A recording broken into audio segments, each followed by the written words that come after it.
Hello and welcome to the Comic Conspiracy, episode 438 for the week of January 28th, 2020. My name is Ryan Higgins, who's here with me this week. Brock Sager. Kevin Sharp. And Toby. That's not confusing at all, everyone. That second person is Toby. You think that needs an answer key? And the third person that If it's spoke a first-time listener, they're going to go, what? was Kevin.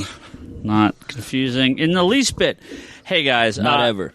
So, normally we talk about a lot of comic book stuff in this podcast, and we're going to do that this week. But, there have been weeks where there has been minimal news, and we found ways to sort of bullshit our way through it. And That's a lot of weeks. And struggle to get an hour and 15-minute podcast going. I think bullshitting our way through is pretty much every single episode since episode 1. There are some episodes where I'm like, I have 87 news stories to cover, and then questions. Like, we're going to be here forever. There's some days there's that and Bryce is on the podcast. I just give up at that point. I don't even bother. I had nothing for this week at all. There's just nothing interesting happened this past week in comic books. In comic book related Last news. Arrow tonight. What? End of an era. That is end of an era, man. An hour from us recording it airs. We'll talk about Arrow next week. As of 6 p.m. Western PST. You have a point there. Yeah, Pacific Standard. But you know all the Standard East Coasters right? already Yeah. watched it at this point. I know. I've been avoiding Twitter except for my thread. Kevin Sharp decided that we should do. I'm going to lay all the blame on him. Kevin, just because you've been on a couple .5 doesn't mean you can take the structure and move it over here. Okay, certain things you leave alone. Asking for questions from the audience to pad the episode is nothing new. Doing a full AMA outside of comic books is. So Not 4.5. we took to Twitter, we took to Facebook, and we took to Patreon, and we said, ask us anything. Not 4.5, except you don't have access to no Patreon. And we got way more questions that we're going to be able to answer on this. So I'll probably save a few Unlike of the them for later. 0.5, we answer every single question. I got like 60. Yeah. So We can do it. we're going to do it. We can have If some. you We can have spend some. 1 minute per We question. can have some lightning rounds. You know what you should have done is dug up every single fucking email and going, this is the episode. Just We're gonna going clear through the every inbox. single email. Yeah, just Starting clear it in off. That's what you 2013? should have done. Yeah. What Just Patreon- reading how them much would have been we an to make episode. on Patreon for us to do that. And next time there's nothing to talk Clean about. out the Maybe email we can- box? we can- Okay, we can clear out you're some on the boxes. record. You're recorded now. Okay.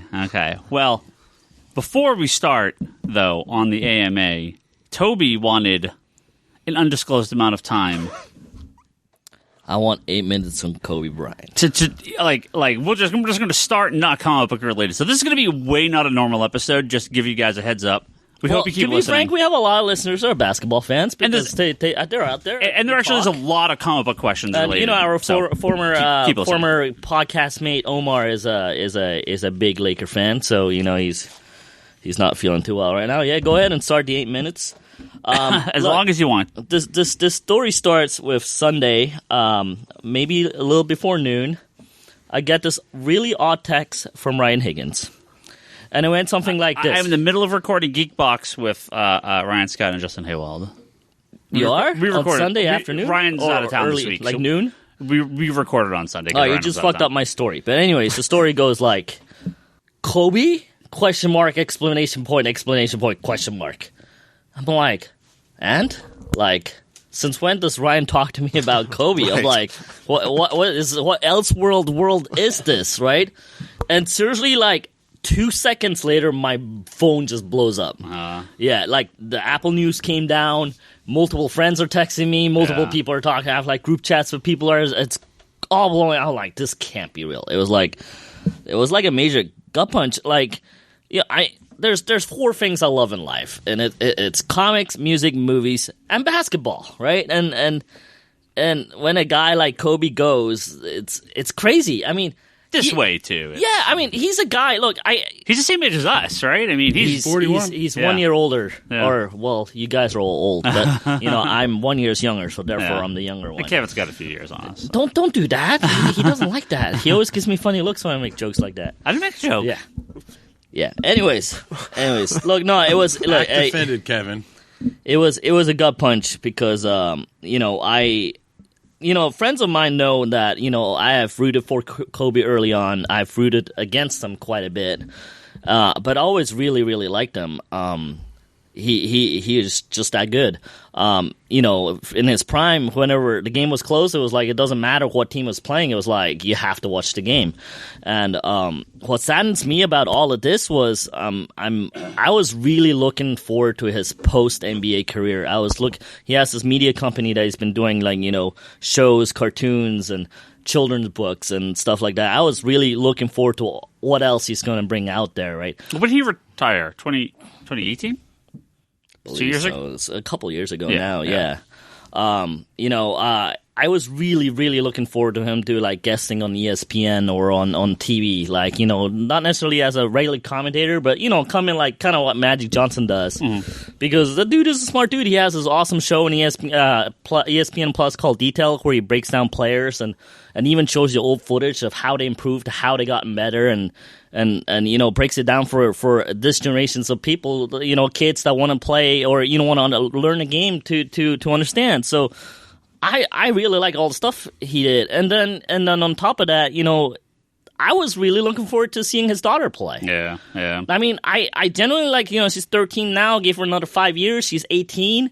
Sort of like when Kobe started when he was 17. I'm like, I was really looking forward to her being in the WNBA or whatever she was gonna do. I mean, I was like, a product of a guy that was that meticulous, that crazy about his work ethic. To have a daughter that goes, look, I this is the sport I like too, and her dad just happens to be the crazy great Kobe Bryant. I was really looking forward to that. So I'm bummed in ways more so even about the future than I am about the past, right? It was kind of like, can't take anything for granted just because next day, might not be here anymore. Yeah. So, my start with Kobe is, I mean, I'm a Jordan fan. I'm a little older than most guys that watch basketball now, where, I don't like the comparison between Kobe and Jordan, but Jordan to me was always the guy and Kobe was the second tier. But looking back, if anybody's gonna be like Jordan, it's gonna be Kobe, right? And there's this video out there on the internet where someone edited footage of the two, and it's identical. It's literally identical. It's really impressive. And for all the years I was rooting against him. I lived in LA when Kobe came as a high school guy, into the league. That's when I first moved to the States, and there's this kid that came off the bench and was doing amazing things. So I was really rooting for him then. And then he came to his own, it was like the Eddie Jones days with Nick Van Exel, and then Shaq joined the team, and then, they kind of got really good. And I was living up here at the point, and then went back to LA, and then they got really good. I was rooting for the Kings, and they kept whooping the Kings' butt, and I didn't like that. So I was rooting against Kobe quite a bit, but, I always enjoyed his work ethic.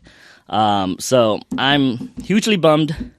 I can't believe that Ryan Higgins, out of all people, is part of my, Kobe's end. Literally, I was like, what's Higgins text me about, and yeah. Look, the other funny stories about Kobe is, I was nicknamed Kobe on the courts until people realized I suck. They were like, Toby? You mean Kobe? No, Toby. And they're like, Toby Bryant. And then, I break a few shots and that nickname went really, really fast, right? So, and when eBay came along, I had to create a name. I'm like, well, I don't want to be Toby because people will know it's me.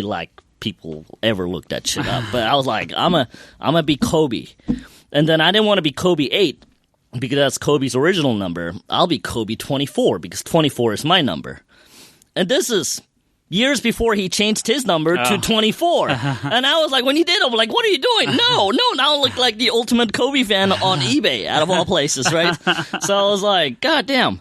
So, the reason why I Kobe 24 on eBay is because Kobe has a similar name and, 24 because it's my number. Don't search Toby's purchase history. There's just... Dude, it's very, very boring. It's film lights. Some trades are out of print. Whatever. So guys like this. Well, Kobe Bryant. He was a comic book fan. He is. Right? Yeah. I was going to say this Kobe Bryant guy. He's also a big movie guy. Yeah. He's a big movie guy too. Yeah. Anyways, so yeah, my eBay name's Kobe 24. when I tore my Achilles and went in for surgery and came back out, I mean, Milton and my sister were there to tell me this, that the minute the nurse woke me up, my first question was, in 2 days, I have tickets to go see Kobe's last game at Oakland. Like, he announced at that point, it's his last season, he's not playing anymore after that season. And I was like, nurse, I know the doctor said I can't walk. The doctor said I'm supposed to be in bed for X amount of weeks. But in 2 days, I need to go watch this game. And the nurse said no. And I kept repeating this question literally over and over as if her question would ever change. And she's starting to get annoyed with me. But I was like, no, you don't understand. It's his last game. I really need to go see. Sadly, I couldn't go see that game. But, I will forever cherish Kobe Bryant. He huge part of basketball. And one thing I'll say about him and his character is he doesn't like lazy people. And he once said he doesn't understand lazy people because he doesn't speak that language. With his passing, it was very much like I was at home going, what the fuck am I doing with my life? I need to do some shit. So, c'est la vie, Kobe Bryant. I love you. Thank you for everything. And I think we're about to hit 8 minutes in 3, 2, 1. Unintentionally accurate. So, well, that's very nice, Toby. No, it was just. I mean, look, I'm not a big basketball fan, but I know like one basketball player's name that up till currently that was playing, and it's Kobe Bryant. I mean, Kobe Bryant, slam dunk giant. I mean, he was huge, right? Everyone knows it. I mean, all the kids playing, and I say kids because we're older now, that are playing in the NBA right now, Kobe Bryant was their dude, right? Right. If I was never a professional. If I played 10 years ago, Michael Jordan was my guy, right? So all these dudes playing right now, he's the guy that I looked up to. Yeah. And what's lovely is in those games, everybody took they first took a penalty for keeping the ball, not crossing the line, which is an 8-second violation for his first number 8. And then they would do it on the other side for a 24-second clock violation for his number 24. And I thought that was really nice. So, yeah. There you go. It's my piece on Kobe. I was right there with you, rooting for the Kings those years. Dude, oh my God! I mean, it was painful. It was the refs were paid off those years. I swear to God. I mean, if you YouTube now, 2006 Kings, it comes up as the worst officiated games of all time. It's like guys could get hit in their head and they get called the foul on them, the guy that got hit. Like, a dude could literally punch a dude in a King's face and the King guy would get a foul. So I was very much, rooting for Mike Bibby. Vlade Divac, who was a former Laker, who was there, Chris Webber, Peja Zwakovic. Bobby Jackson was my favorite player on that team. I was living in LA that time, which was very dangerous to be a Kings fan living in, Laker town. But I was definitely rooting for the Kings. I think they got snubbed. But doesn't take anything away from Kobe because that dude is mighty damn good. Closest we'll ever get to Jordan. All right. Well, we're going to hit up our Patreon here. We got a bunch of questions. We're ready for this AMA. We're going to do this. I better be ready for it. I know. It's from Mikhail. He says, have you ever had a job that you thought was your dream job, but it turned out not to be? And if so, how did you handle that situation, or did you just quit? Wait. If we ever had our dream job? Yeah. What you thought was your dream job at first. But it turned out not to be. Oh, well, there's a shop owner named Ryan Higgins. No, I'm joking. Go ahead, Ryan. I mean, I've had fun jobs, but I've done this for so long that this, I guess, became this is my dream job, I guess, at the end of the day. I wouldn't have done this if I didn't want to.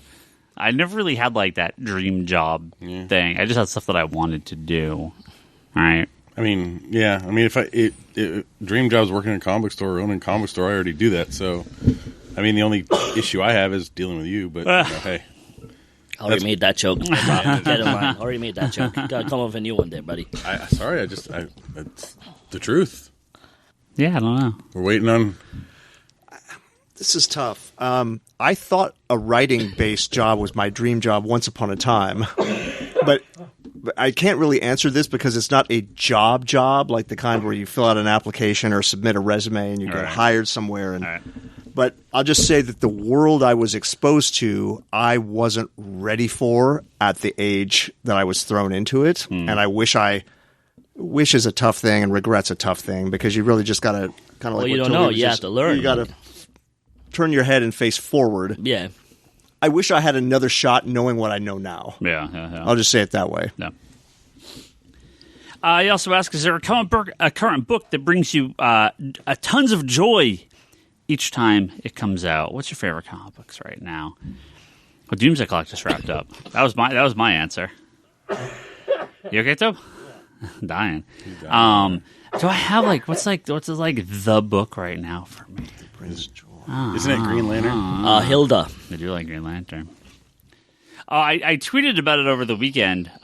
Tweet about Hilda? No, it might be Dial H right now. I love that book. You were not talking about that book when it first came out, man. Dial H? Yeah. Like, the first issue was good, and the second issue was better, and every other issue has been better than the The previous. second issue was the Dragon Ball one, wasn't it? Maybe. The one where he became like Son Goku? Yeah, there's some really good... Yeah. It's definitely a nice take on Joe Kionis's art's... we talked about it at the end of the year episode, but yeah, that might be like the book that I'm like, oh yes, I'm excited to read this now. I really enjoyed Event Leviathan every month. Yeah, I mean, I like that a lot. He's asking about a currently coming out thing. I mean, that just wrapped up. Yeah, but that was I always looked forward to I'd place it where I place the issue on the to read pile each week. Yeah, and that and Doomsday Clock would be my first go-tos. Yeah. Anything, Brock? It just wrapped up, but Freedom Fighters I looked forward to every month. Yeah, the last issue just came out. That one I really look forward to. It's a really solid story. And Doomsday Clock. Oh, Saga. Yeah, Saga. well. If that counts as an ongoing. That's still. I know it's not a very original pick for this question, but to answer the question You honestly, like it that much? I love that book. Love that book. Verum Libertas. I don't actually understand this question. I'm going to read it as is. Is Supergirl just borrowing elements of Convergence for a one-off, or are we going to see this on DCCW in the future? Which Convergence? That 2-issue miniseries? Well, so Convergence was... there was that, but that was part of the bigger Convergence series where they were all trapped like a bottle planet. That might be what he's asking about, because in the current Supergirl episode, I haven't seen this week's yet, but in the previous episode, they had a bottled planet. But that's nothing new. That's Brainiac. Yeah, that's but that's Brainiac. going back all the way to the 70s, isn't it? That's going back to when did they introduce Brainiac? Late 50s, early 60s? I mean, yeah. Yeah. I mean, that's been his MO the whole time. That might be. I think that's what he's asking about. I could be wrong. Also, how dumb is it that many people have been giving back their pre-crisis memories? No, they have to. And this is talking about the CW shows here too. They have to have their pre-crisis memories. They have to be the ones that know what happened. It would it's fun to see. They have to remember Oliver Queen. Well, it's fun to see the changes in and what characters have ended up where. The Green Arrow and Black Canary's soft pilot was interesting. I will see if it can last a season or two, but it doesn't sound like you have a lot of faith in that one. Well, it's just his kids, right? It's his kids, and I like the Black Canaries. I like them, but it's we're in 2040, and we're just hanging out with the new Green Arrow, and I have a history with Oliver Queen and Red Arrow and those characters. I don't have a history with his non-existent daughter and her non-existent friends. I actually thought they're going to be the other way around. I thought they were going to bring her to the present. Yeah, maybe they are. I mean, but they're not in that episode. They're in the future. So the Canaries left their current timeline to go into the future. Well, the future was totally rewritten, right? Yeah. So they are not. They're just normal people, and then in the future. Yeah, in the future. Well, she's like an heiress, and her friends are all alive, and the good guys. The guy that was Deathstroke was her fiance now, but then they all learn about the past, and now they're trying to figure out. I'm assuming that's the show, right? Is where we live in this very different future now. So, and final question: how many copies and covers of New Warriors #1 in Ryan Higgins' order for himself. All of them. Let me see. What is their run? You're 5 covers. 107 copies. There's the new 5-issue New Warriors miniseries. That's why you asked me if you needed to order a second 100 copies. So you're going to be the only store that's ordering 200 copies. No, there's the main cover. There's the standard variant. There's the open order standard variant, of course. There's which I think the variant's like I think the Marvel Zombies month. So which cover is Mark Bagley doing? I believe the Bagley cover is the we said it was the 1 in 100 Fuck. hidden gem. like hidden gem variant, which like reprints old art. Oh. There's a 1 in 50 and a 1 in 25. So You're getting 107 copies. 97 copies of New Warriors #1 is going to the dollar bin. I'll get my copy. I said, hey, give it to everyone who subscribes to X-Men. Blake for will free, get a copy. and then see if you can get subscribers out of that. I did like the fake X-Men New Warrior book. I actually quite liked that Oh, one. I hate it. Come on. So bad. Jubilee leading the 20 team. the I 20 love issue that one? one. So Yeah, that one wasn't bad. Yeah, I like that one. it's real bad. That compared to the it just compared- didn't I mean, they're all real bad. Well, no, That's it's the problem, real bad right? because it didn't have your stupid speedball in it, or stupid justice, and stupid. So I follow the New Warrior, they're like the guy that's like at New Warriors, and he runs like the New Warriors continuity conundrum website. This guy, I think his name is Blake. Is that right? He's been doing this shit forever. I've been following this guy forever and ever and ever. He has this massive. Well, your name is also New Warrior. He has this massive database of like all their appearances in chronological order and everything. And now he's gone through and added all those characters. So now my New Warriors website is covered with all these fucking Jubilee appearances and all these shitty other characters that are in that run. Get Power Pack the fuck out of there. Get New Warriors the fuck out of there. They're like they're not real members. They're like the side thing. Calm down. I had the Outsiders change over. Yeah, but they're good characters. This is true. Yeah. I tell you that the New Warriors that should just die off the bat. It's Nova, Justice, and Speedball. They should just die off the bat. So the answer is all the covers for the entire 5-issue miniseries, and please, God, just put on my misery and don't have any. Wait, you're ordering all the covers? Yeah. God, if somebody at Marvel hears this, they'll go, wait. If we do a 1 in 100 for every issue. No, they're not that stupid. Oh no, they'll listen to this just to torture your ass. No, they're not that stupid because they won't sell more than one. I don't know. I saw a solicitation in the new previews for a book that's pretty stupid. It is going to be really low print run because no one will fucking care. So maybe those 3 or 4 New Warriors fans will buy the extra 1 in 25s and 1 in 50s I'll put on eBay. So because that's the only way I'll sell them. Jimmy Rivera asks, is there any superhero cartoons, movies, or TV shows that you haven't seen? Yes. What's your pile of shame that you wish you were caught up on? Oh, a lot. Sandman. No, cartoon comics, movies. Yes. Oh, damn it. I could have kept that one to myself. Thanks, Ryan. I never even say it. I haven't watched most of the DC animated, like, straight-to-video movies. There's a lot of those. There's a lot. I haven't. I'm gonna copy on Brock's answer. Yeah. I'm vastly behind. A lot of the kids' TV, like cartoon stuff, I haven't seen. But, I mean, do you want to? Some of it, but I mean, That's funny because you're an Outsider fan. I know. Then that's where I would see most of the outside. The big one on my pile of shame is Daredevil season 3. I still need to watch Yeah, that. you're an idiot for that. Yeah. I don't have any piles of shame. I don't think so, at least. I have things that I just haven't seen yet. I haven't seen Krypton. I haven't seen half the CW shows because I've been sleeping through them. I do enjoy them, though. So I finished Gifted the other day, right? And I'm like, well, I'm glad I finished that, but I actually really enjoyed the first season, and I did not like the second season that much. But it's like the problem, like with Krypton. I loved Krypton, but it just ends. It ends on wait, all right, Krypton is done. Yeah, it canceled after 2. Yep. Why? All right, there goes that. And Gifted canceled after 2, and I'm like, oh, it ends with a cliffhanger. It was on Sci-Fi. They whatever. Canceled after 2. Yeah. We're hoping Amazon picks up Krypton. I love it, but yeah, no. Yeah, I mean, the stuff I want to see, I would just watch. I don't think. Well, the pile of shame is what's on your list that you just have put off. I really enjoyed Legion season 1, and I have not seen anything past season 1. I haven't seen. I'm behind on Doctor Who, and heard there's some crazy shit coming back. This season's yeah. Really and I'm not caught up on The Boys, so I guess those are my two pile of shames. You didn't watch The Boys? I'm not caught up on them. No. No. Come on. There's only the one season. I thought you watched it all. No. Oh. Yeah, it's really good. Yeah. Yep, Boys is really good. Season 2 soon. You watched Watchmen, right? No, not all of it. Watchmen's fantastic. No, because all you jerk offs are like, it's the greatest thing of all time. Whenever someone starts this, my interest in goes like way down. I'm the opposite. Yeah, so those Fast and the Furious movies, those are the best of all time. Yeah. Like, now shit, I can't watch it. Trailer's coming this week, isn't it? Yeah, on Friday. Chris Lockhart.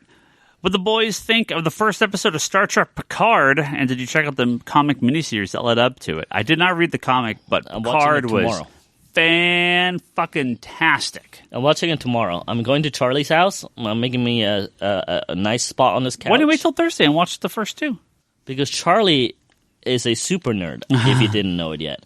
He goes, very much his life is on a schedule. Okay. So Wednesday is watch shit with friends day. Oh, okay. So if I don't show up on Wednesday to watch shit with him, it's not happening. Because Thursday is like some other night. Oh, okay. Saturday is game night. I forgot what Friday night. He has it all scheduled out. Yeah. You go on the wrong day, you'll just sit there by yourself. I mean, you can watch it, but you're not watching it with him. He has other shit to do. I don't have the CBS app, so I have not watched it. I did see that he made sure the dog in it was a pit bull. Yeah, so. yeah. He does pit bull rescues. Yeah. Kevin, do you watch it? I mean, I'm a huge Next Gen fan. So, I love Next Gen. Yeah, that's my favorite Star Trek. I did see that for season 2 they want to get Whoopi Goldberg back. Yeah, to come back for Guy. It wasn't Tom Hardy like fucking Picard at one point? Yeah, in Nemesis. Yeah, in the movie. Yeah, he's his clone. Yeah, Tom fucking Hardy. Young Picard. But he was like skinny though. He was not even. Yeah, that was like way before he was. That was like not his first role, but that may have been his first like major role. Wow. That's where they kill off Data and introduce B4. No, don't tell me it's still B4. In Picard, yeah. Data and B4 both make cameos in this. Just cameos? Yes. I mean, is this like Knight Rider 2000, where fucking Michael Knight like figures out where all the parts for Kit went, and he like slowly like rebuilds them? And he's like, "Hey, buddy, I'm sorry they took you apart and saw all your parts." No. Oh, okay. We got 56 questions to go. Yeah, Let's hit it. I know. Oh, no. I want to answer every single one. Josh. Yes, of course. Josh says... In fact, there's a question I haven't answered yet earlier in this thing, so I'm going back to that. Josh says, I'm super excited for the upcoming Wolverine book, especially with Kubert doing the art, but I didn't know anything about Ben Percy. Can anyone recommend anything he's written? Anything he's written. You get that out. Green Arrow, right? Green Arrow. Yeah, Green Arrow yes, Green Arrow is good. Yeah, I don't really know him much past that, though. He was doing Green Arrow before Rebirth. Yeah, he did the tail end of it. So he picked up Green Arrow, I think, a couple of story arcs after Lemire and Sorrentino. Or right after, I'm not sure. But he finished that and then continued in Rebirth and did perfectly fine. Yeah. He's done a handful of other things, but he's doing the New Mutants currently. Yeah, he's doing New Mutants too. Yep. He's good. So, looking forward to Kubert and Wolverine, though. Yeah. the ad for that was not impressive. It's all right. I'll look forward to it. The art, it's fine. Like Wolverine looks so happy. It's just like, yeah, that's pretty much how excited we are for another Wolverine #1. Also, has there been any word on a proper ending for Southern Bastards? That's a Brock question. Yeah. Shit, I don't even remember what the last issue was. It's been a long time. I mean, yeah. It's again, Jason Aaron's just been overworked at Marvel, and Latour is he's like his second Spider-Gwen and all that stuff. Yeah. So, because it was normally Latour got everything that Aaron couldn't finish, and there's so much he's doing at Marvel that Latour has so much to work on at Marvel. So, I mean, hopefully they'll finish it at some point. I'll bet money they'll finish it before Battle Chasers is finished.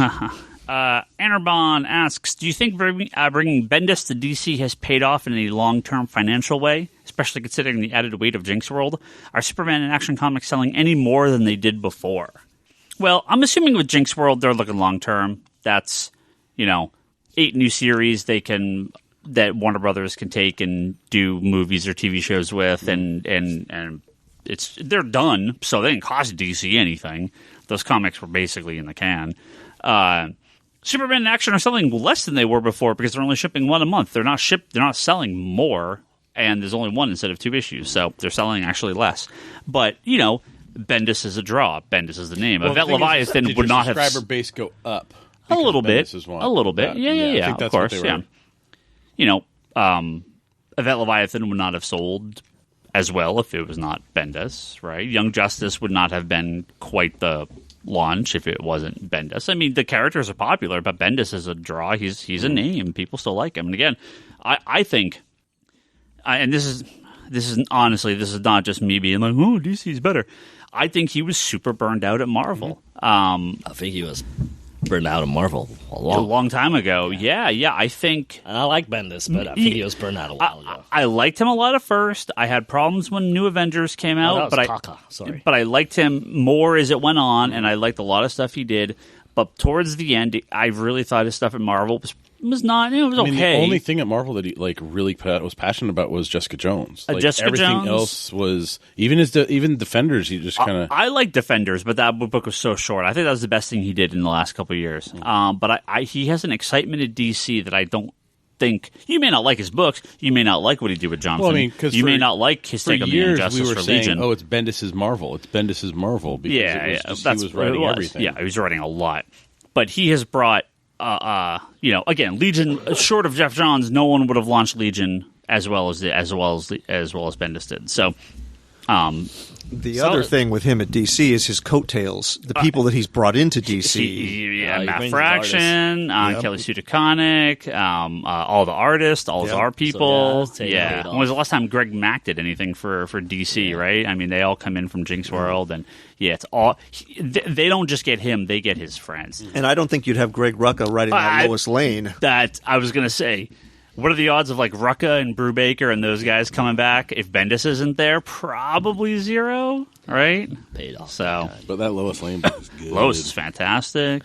I think. Yeah. Do you think some of these writers it would benefit them if they just disappear for a year or two and then come back with a big splash? The writers? Yeah, say if Bendis before he did the DC switch, say he ended Marvel, so just disappears for a couple of years, you just don't hear from him, and then he goes, "I'm with DC." Everybody could be going bonkers at that point. Yeah. Even more so than it did. I feel like. Yeah. Well, and to expand even beyond the creators he brings in. Having a guy like Bendis involved with Warner Brothers is probably, I'm sure he has some involvement there, like Snyder has in the past, and Jeff Johns and other people. So, not surprising. Yeah, I think it's probably worth it in the long run for other reasons that we're not privy to. Man, these are all normal night questions. This is being a regular episode. These are the Patreon. What kind of underwear? I'm not saying that's bad. I'm saying that these are right in our wheelhouse. Yeah. What brand of underwear do you wear? When we get to Twitter and Facebook, I'm going to grab some randos. So, 2 from Zach Johnson. He has one that we basically answered before, so I'm going to skip that one. He says, "Do you have any interesting stories you could share from when you had someone for a signing?" We've not had many signings. I've tried to schedule quite a few. We're just not in a touristy area, so it's hard to get people out here. We've done a couple small ones. Obviously, big one. We had Jeff Johns at the store forever ago at this point. That was a lot of fun. We went out for dinner, and I had a bunch of customers come with us. I had to go to work. Yeah. He's a super cool dude. We've remained internet friends since, so I talk to him every now and again. No real major interesting stories. Just it's the signings, especially when it's local people. It's usually they come in and do their thing and leave, and that's kind of the end of it. But we still have people to this day that are like, that Jeff Johns signing was great, and that was a while ago at this point. That super was right after I bought the store, so that stuck with the. That stuck with the store. Well, we had the special drinks. We had all the different lantern drinks. Stole that straight from Isotope. Yeah. So Kevin knows Isotope's patented drinks. I didn't really know you then, Kevin. No, you didn't. Were you there? Because I know him from Isotope. Oh, you know Kevin from Isotope? I feel like that's... Yeah. That's where the boys thing happened, where Derek was showing me the whole fucking first issue. I feel like James hasn't had the big signings. And Well, He it's hasn't because had one lately. Yeah, Yeah, it's been a because of lack of WonderCon. long time. Like, he always piggyback He's on also WonderCon. he's also talked to Yeah. you about doing duels so that they can here we've, and there. we've talked about having, but it's Yeah. just it's so hard. To I mean, get but people out here. he was smart about it. It was always like his place was the spot to be Well, after twice, the con, right? Twice every day. Yep. Twice we were supposed to have someone here when Big WoW was in town, and it didn't work out either time. Both times they canceled, but they canceled Big WoW. So Yeah. Here's a quick signing story, not related to Comics Conspiracy. I know you guys know it. I don't think I've said it on the air before. Back in the 90s, when Comics and Comics still existed as a chain of stores in the Bay Area, Jack Kirby and his wife came to do a signing at Comics and Comics. And there was probably, in my memory, Jesus, maybe there were 50 people there. Oh, wow. Maybe. yeah. And so my friends and I went. Of course, we have our Silver Age Marvels, and Roz, that's his wife, announced, well, Jack's arthritis is bad today, so he's not signing anything. Beyond, he had like some promotional posters or something. She said, anybody who wants their comics signed, we'll just take them home with us back to San Diego, and I'll mail them back to you.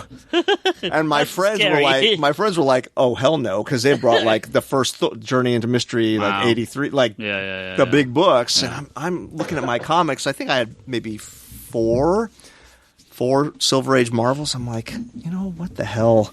Yeah. So I give it to her. Whatever. They leave.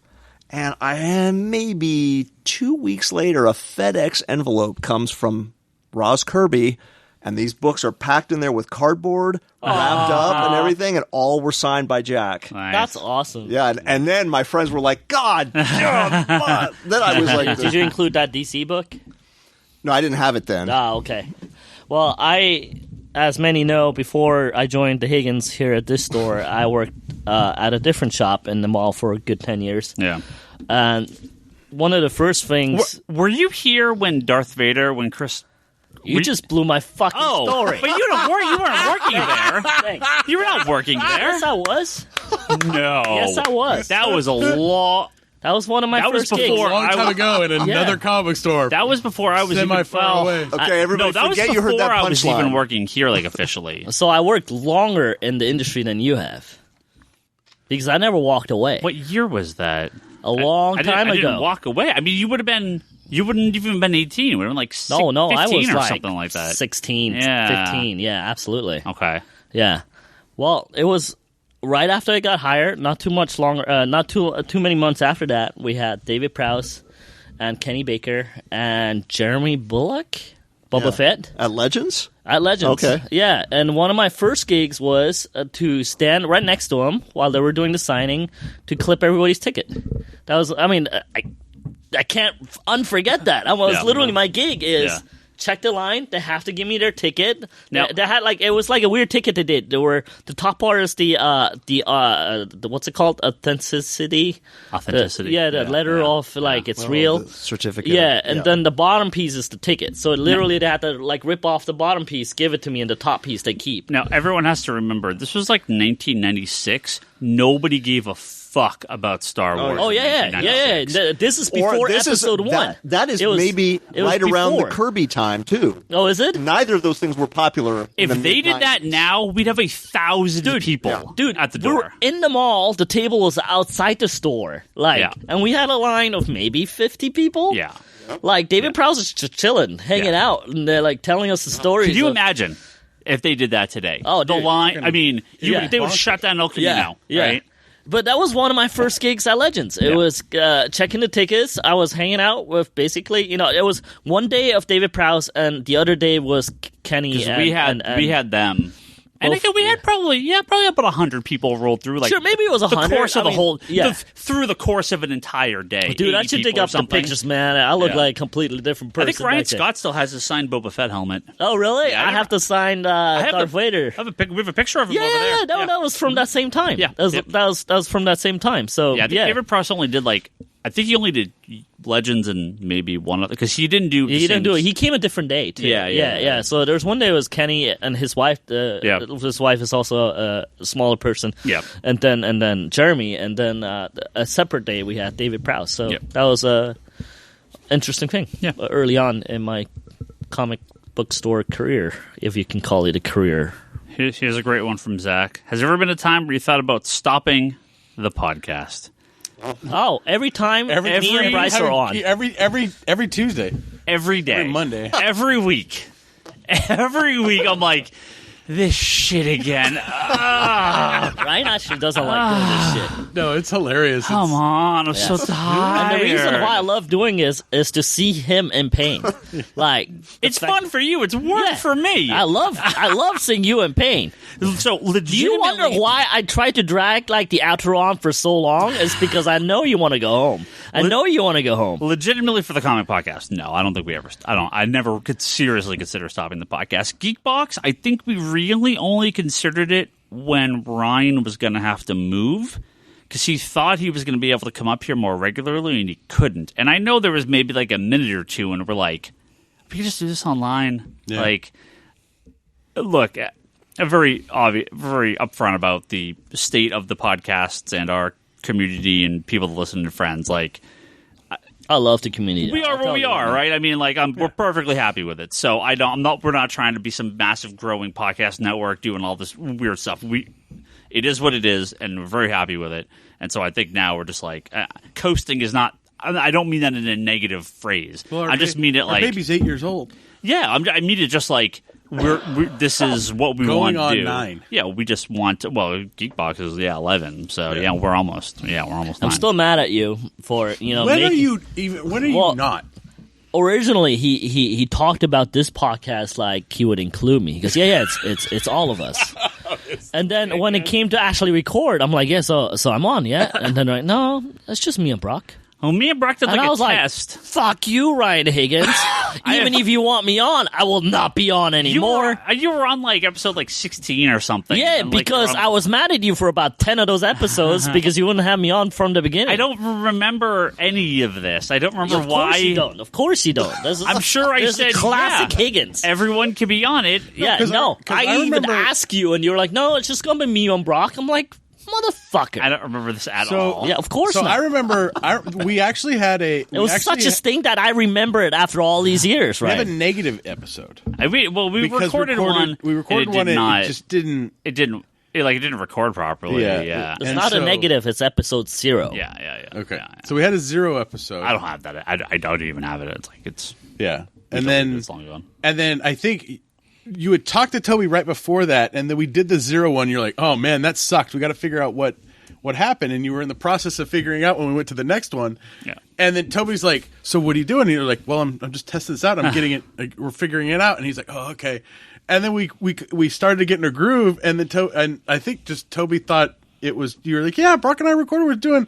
Oh, fine. You don't want me? Yeah. Oh no, he did not want me. I'm telling you right now. He goes, "It's just going with me and Brock." Come on. Well, here's the finger, motherfucker.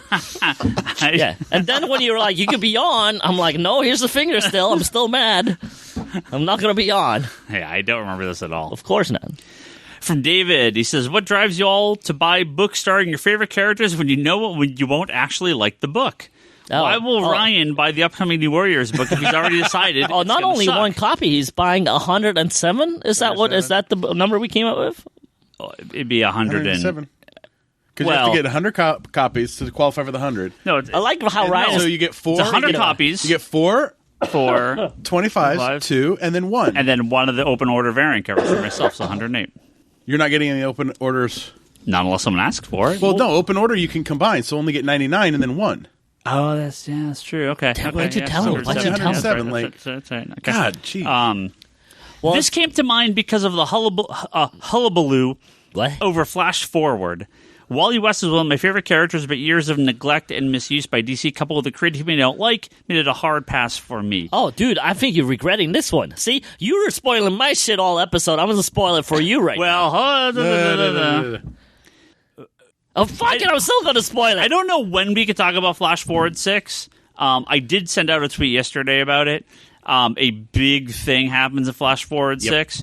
Not saying it's good or bad or you'll like it or you'll hate it or whatever, but I'm saying a big thing happens. And that's going to go in the Flash 750. It was on FOC. DC provided retailers with a watermark PDF. With a PDF. It already spoiled some places online. by Well, I can't spoil it because I actually don't know what it's going to be. But maybe you should go get all those issues right now. So, you know what? Here's the thing. I've suffered through some bad books. I don't dislike this creative team on Flash Forward, like on Scott Lobdell and Brett Booth. Like, they're fine. Some of their stuff is good. I like Brett Booth's some of art it's with not Flash. good. Like his style works, fits right. with Flash. Flash Forward has been really good. Yeah. I'm willing to give it a try to see if I like it. There have been times where, like, I love Batgirl, but I tried the new creative team and I didn't like it, and then I tried the Rebirth creative team and I didn't like it. So I will drop books at some point if I don't like the book. The New Warriors is something a little bit different. It is a book that I will, regardless of anything, I will collect every cover and buy every copy of every book they ever published Don't you still forever. have to find some of those, the last series? I think there may be one variant I missed because when I was looking at a list, I didn't recognize one of the covers. And that's I'm also still looking for this regional exclusive Nemorita one-shot comic that was made. I want it. For give some, give it to me. Sell it to me for before some you sell like it to Ryan. fire department or some shit. Really? Yeah, on like the East Coast in like 1991, and I've the New Warrior guy I was talking before had never even seen it until like a year or two ago, and I'd never heard of this. Wow. And of course, when they show up on eBay, they're like $100. That's not too bad. So if you see a Nemorita #1 one-shot comic, I can take a picture of it and send it my way because it might be the one I'm looking for. Send Ryan the picture, send me the book. Thank you. That said, look, if you legitimately don't like the comic, I highly suggest you don't buy it. All right, Because you're just going to keep having to make the bad comic. Right, but I am willing to give New Warriors a shot. It's only a miniseries. But if it got to the point where I'm like, all right, this is fucking terrible. Well, see, you're going to not read it. You'll just buy it and that's going to say. It's not a problem if you don't read it. Like, so you just pull a Toby. You support the book. You buy every issue. You just don't read it. You're fine. Because then it's going to be as magical as you want it to be. I mean, there have been comics of characters that I would normally buy everything of that I've just like, nope, I'm like 3 issues in. Like that Gail Simone Plastic Man comic was so bad. And I was like, I can't. I dropped it. I got through it and I sold it. No, I just brought it back to the store. I bought every single Nightwing. Yeah, have not read it in years. And here's a case. It was not great. It was kind of bad, but they turned it around. They made it work. That annual explains a lot of stuff, and now I'm excited to see what they're going to do with it. So, excellent. Yeah, maybe I'll read it again. They can make it work. I'll just wait for Ryan to tell me it's good. Then I do not read it, and then when Ryan hates it, I'll read it. No kidding. So is a question for you, Kevin, but I'll let me finish reading it. He asks, "What kind of underwear?" Kevin? Says, has Kevin ever had to do an interview with someone he didn't feel like interviewing? Oh yeah, it happens all the time. My friend runs a podcast, and he recently had to interview Poppy, a famous YouTuber? Oh, that's the weird girl, right? She's like that weird, like, hey, how's it going? She's like, nothing is real. Or some shit like that. What? No, she's like this weird fucking purple-haired chick, right? She's like a robot. She's not even real, right? I maybe or have the character. Like, seen this, but I have no idea what her deal is. Yeah, it's some weird online... Okay, I know nothing about it, but I think it's some weird online fetish thing where, like, sure, of course. people talk to her or some shit. I don't know. He says it's like a robot, right? It was the hardest interview to edit. She feels like a very weird persona. No, but I think that's her whole shtick, though. Yeah, is to be that weird, right? Weirdo. This one? I guess so. I thought you had purple hair, but to answer the question, fortunately, no. Yeah. Because like the camera interviews at San Diego and WonderCon last year, I got a list ahead of time of all the people from the different companies who were available. And I got to pick. That's nice. And then the interviews that I do in writing are all people who I reach out to. Yeah. So to answer his or her question, whoever was asking it, fortunately, knock wood, not yet. Yeah. Good. Who would you not want to interview? Oh, yeah. I'm really going to call somebody Brock out Sager. by name. Yeah. There's number one. I would love to interview Frank Miller. Oh, hell yeah. Yeah. You just load him up with beer. And that's actually one. I think I want to say it was a WonderCon and SF. And Frank Miller was doing a panel, and I swear to God, in his right hand was a beer, and he gave some of the best answers because he was cold-blooded. He was like, I think someone asked, like, what about this dude? He goes, he's a fucking dick. Next question. I was like, this is the best freaking panel I've ever seen. Load him up with beer. Nice. All right, I got some non-comic book questions on Facebook and Twitter here. I'm going to read a few of these. Ooh. So, this hasn't really been a challenge. So, Kevin, what kind of ice cream do you like? Well, we'll get to some of these. I like how you said that in a sexy voice. Yeah, we'll get to some of these. There are some comic very questions white in here voice as because well, I'm sick. But we'll do some of these. So, Joshua, what's your top 5 giant monster movies? Giant monster movies. Does that have to be movies? I mean, Do they have to be giant? So my dad. Do they have to be monsters? Like, why do you? Well, no, he said giant monsters. He said giant monsters. No, does it have to be 5? I mean, Yeah. So my dad. Are you guys aware of the giant boulder that looks like a small boulder? The fuck are you talking about the giant right now? boulder? What are you talking about? Okay. It just made me think of that. Just go look this up after we're done recording. I love it. Giant monsters. Hey, let's talk about a boulder that looks like the small boulder. Yeah. Look, my dad used Large to work. boulder that looks like a small boulder. Just fine. Just look it up after. Look it up later. My dad used to, I mean, he still does, I think, for all I know. I haven't talked to him in years. But he used to bring me back. He worked in Japan, and he would tape stuff off of TV over there, and he would bring me back these tapes. And one tape was an Ultraman episode where he fights the humans fight this fucking gorilla. Like, he's human-sized, but Ultraman is fighting a fucking monster. But the scary-ass fucking gorilla, who looked scarier than, like, Planet of the Apes gorillas, was running around terrorizing these, like, humans. But it was, like, one of my favorite episodes to watch ever because it was, like, so fucking scary. For some reason, that stuck around with me for years. This is like Ultraman, like the TV show. Old school Ultraman with like the cricket eyes, with the not so perfect helmet and stuff. It was super old school. I mean, I've seen most of. I'm sure there's a couple I haven't seen, but I've seen most of the Godzilla movies. You worked your way through your Criterion box set yet? Unfortunately, not yet. My problem though is they all blend together. I am terrible. I don't remember which ones are which. I am really bad at remembering like classic Godzilla stuff because like I've seen a lot of them and I'm like, yeah, the one where Godzilla attacks the other monster. Fuck, which one is that? Because they all sort of do blend together. I really like Cloverfield when it came out. I know maybe that might be cool to hate on these days, but I thought Cloverfield was fucking incredible. I was really blown away by that movie. Toby didn't like it. In those new Godzilla movies, in the most recent, I think the monsters are incredible. Yeah. The movies aren't great, but the monster action is great. I think King of All Monsters was, I mean, it was kind of dumb. I'll tell you some giant-ass monsters I was scared of when I was a kid. There's a show on HBO called Fraggle Rock. And there's these fucking giant, what are they called? There's the Dozers? Doozers? No, the Doozers were the teeny ones. Yeah. There's the Fraggles, and then there's the giant ones. Yeah. They're out there with the trashy. Like, the Fraggles have to go get, like, wisdom from the trashy. The trashy is literally like this fucking leaf monster would come out and give them, like, oh, yeah, you have a problem today? Let me give you some insight on some shit, right? But to get to the trashy, they have to go by these, like, really giant-ass ones. There's, like, one with a crown, there's the brown one and shit, and they always will grab them, like... Should watch some more Don't Hug Me, I'm Scared. Huh? That sounds like. Should watch some more Don't Hug Me, I'm Scared. No, that shit is fucking weird, dude. Fuck you. As far as legitimately love, though, for me, and these were way before my time, but I still love them, is the Ray Harryhausen movies. Yeah, they're really neat. Like the Sinbad movies and Mysterious Island, and especially my favorite monster is the Ymir from 20 Million Miles to Earth, which I just, as a kid, was like, that is the coolest monster. I want to make a model of that monster. Yeah. I mean, I grew up on the original Japanese Power Rangers, which in ways every ending was a giant monster movie against a giant robot, and that was awesome.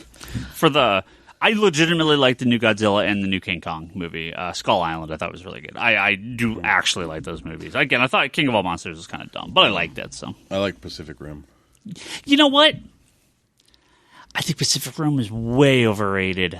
I liked it, but people were like losing their goddamn minds over that movie, and I heard the second one was fucking terrible. Technically, they're big, so I like Jurassic Park. I'll take that. There's a specific 5-month episode I really like where the bad guy went like good, but then he went bad again, and then he went big, and then he was kind of turning his ways at the end. I never understood a word because I watched it all in Japanese, but Shout out to that one random episode of 5 Here's Months. a 2020 goal, going off yours, a 2020 goal of mine. When I was a little kid at a revival theater in town, there came through a movie that was, I mean, my memory is very hazy of this. I just remember it was a Japanese movie called Inframan. And they had posters in the Did he lobby. give you a bunch of information? And You he needed fought it? big monsters, like rubber suit monsters. And I thought that was the most awesome movie. I still remember the tagline of the poster said the ultimate in science fiction. It's like an Ultraman knockoff. Oh, is it? Okay. And I have not seen Inframan since I was probably 6 years old, 8 years old, something like that. A 2020 goal is to rewatch Inframan. Nice. It's from 1975. So but after that, so it must have just come through on a revival or something. Was this the poster? No. Tomas asks, what are your top 3 concerts in your life? For his, so a bunch of these are from the NOS Primavera Sound, and I don't know what that is. So it's a film. Must be a festival of some sort. Aphex Twin, Nick Cave and the Bad Seeds, and then Arcade Fire in 2015. And there's other interesting question: what do you artists you like to see that you've not had a chance to see live so far? Joanne Newsom, Tom Waits, Kate Bush, Talk. They're Well, I think he's dead. the ones I like to see that are no longer alive is easy. Well, the ones that are alive, Oh, but can I say the ones that are not alive too? if you want to. Those are easy. It's Queen, Michael Jackson, and Prince. Yeah. Yeah. Yeah, Good call. That's easy. David Bowie dying was the reason I've started going to more shows, because I was like, I need to fix this. Actually, Michael Jackson passing Yeah.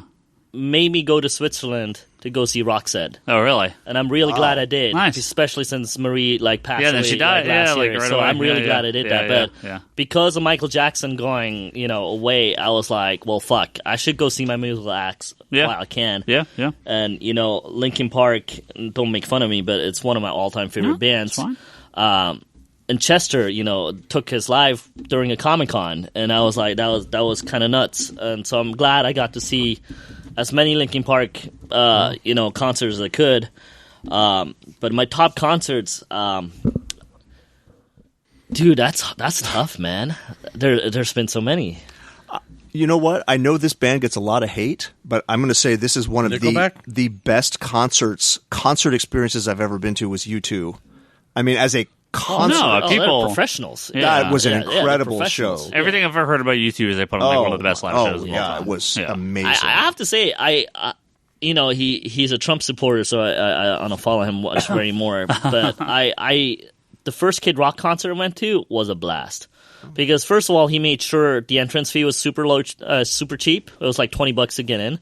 He made sure all the booze was like co-sponsored with like a booze company. So all the beer, instead of being like $12 or $8, what it was like $4.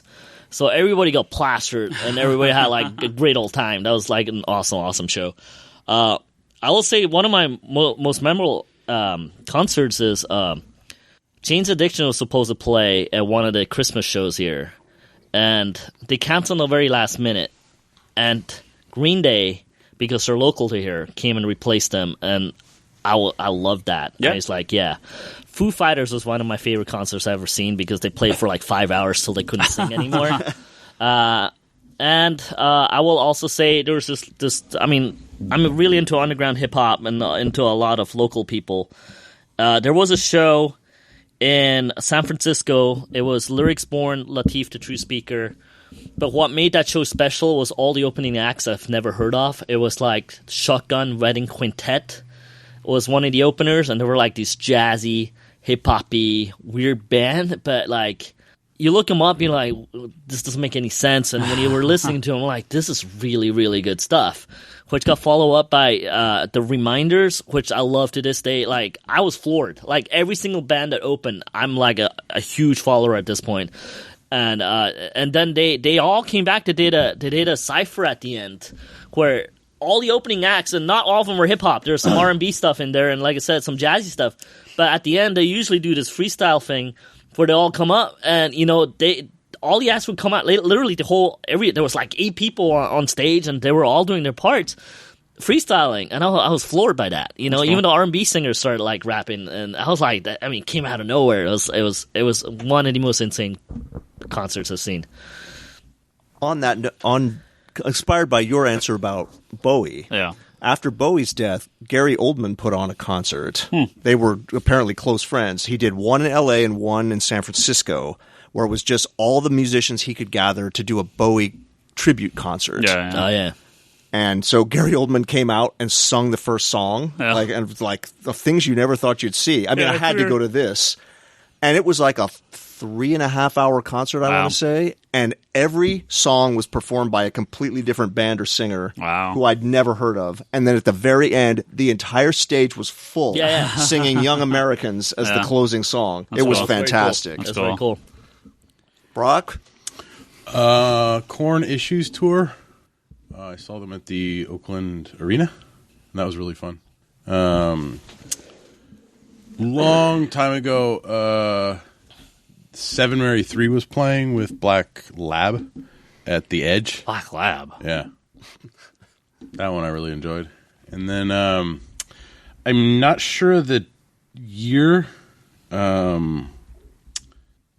it was one of the Ozfests. I never went to any of the Ozfest I can't remember which one it was. It was one of the ones where like Black Sabbath came back or something. So it was either 98 or 99.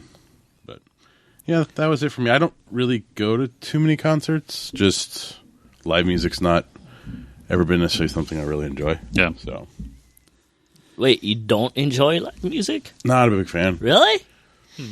I mean, I've been to concerts and stuff at Shoreline and hung out on the lawn and stuff, and I've gotten seat tickets every so often, but I've never been a huge concert going fan. Just because, I mean, one, I don't necessarily like people, so huge crowds like that just bother me.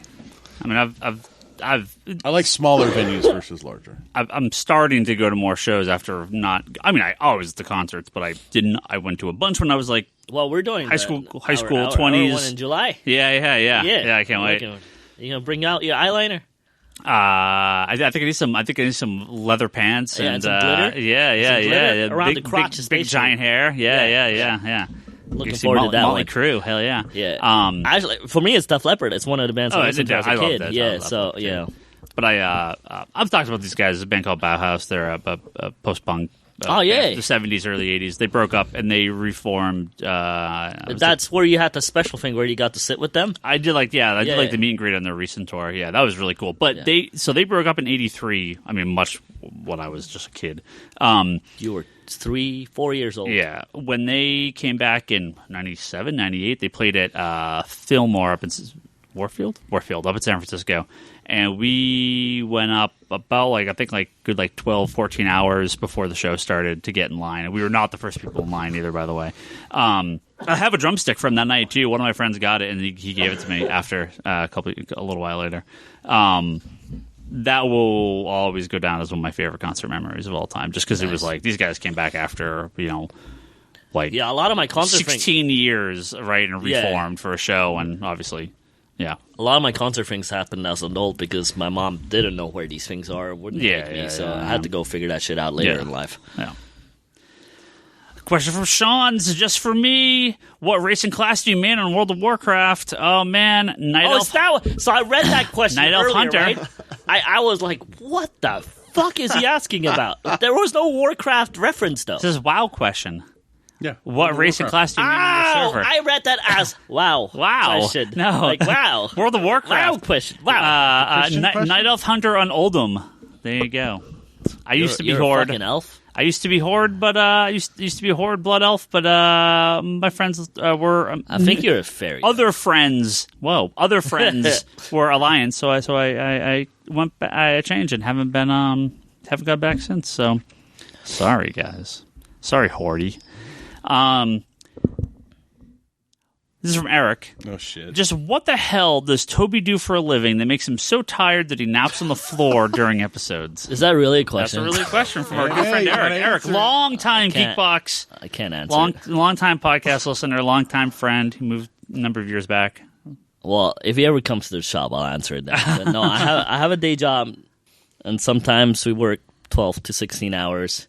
Toby works for a major Bay Area Sometimes tech company. Sometimes I also do stuff with a band, so I do my 8 to 10 hours on my day job, and then 8 to 10? Yeah. A slow day? Yeah. And then I go hang out with the band for, so I usually go into work at 9, I usually get around 8, and then I go hang out with the band till about midnight, and then I watch my TVs till about 2, start reading kind of till about 3. Edit videos till 5 in the morning. So No, this is I you're stopped like doing living that. on a permanent Comic-Con schedule. Pretty much. I mean, I actually, with some of the health issues coming up, I try to be better. I actually try to go to bed at 2 or midnight. As before, I would go to bed at 4. You would go to bed when 4:30. you passed out watching something. Yeah, I only get to watching stuff when I was done with my stuff. But yeah, one day I will succeed, and then I will only be doing the night job, no longer the day job. Is the hope. So going back to your original question, my dream job is one day happening if I'm not dead before then. But one day I will get to that. All right. Yeah. All right. Question from Jeremy. I'm going to do a few more, and then I'm going to head over and we'll do a couple comic ones to wrap this up. A question from Jeremy on Twitter. He says, if you had to let go one employee who is working for you right now, who would get the axe?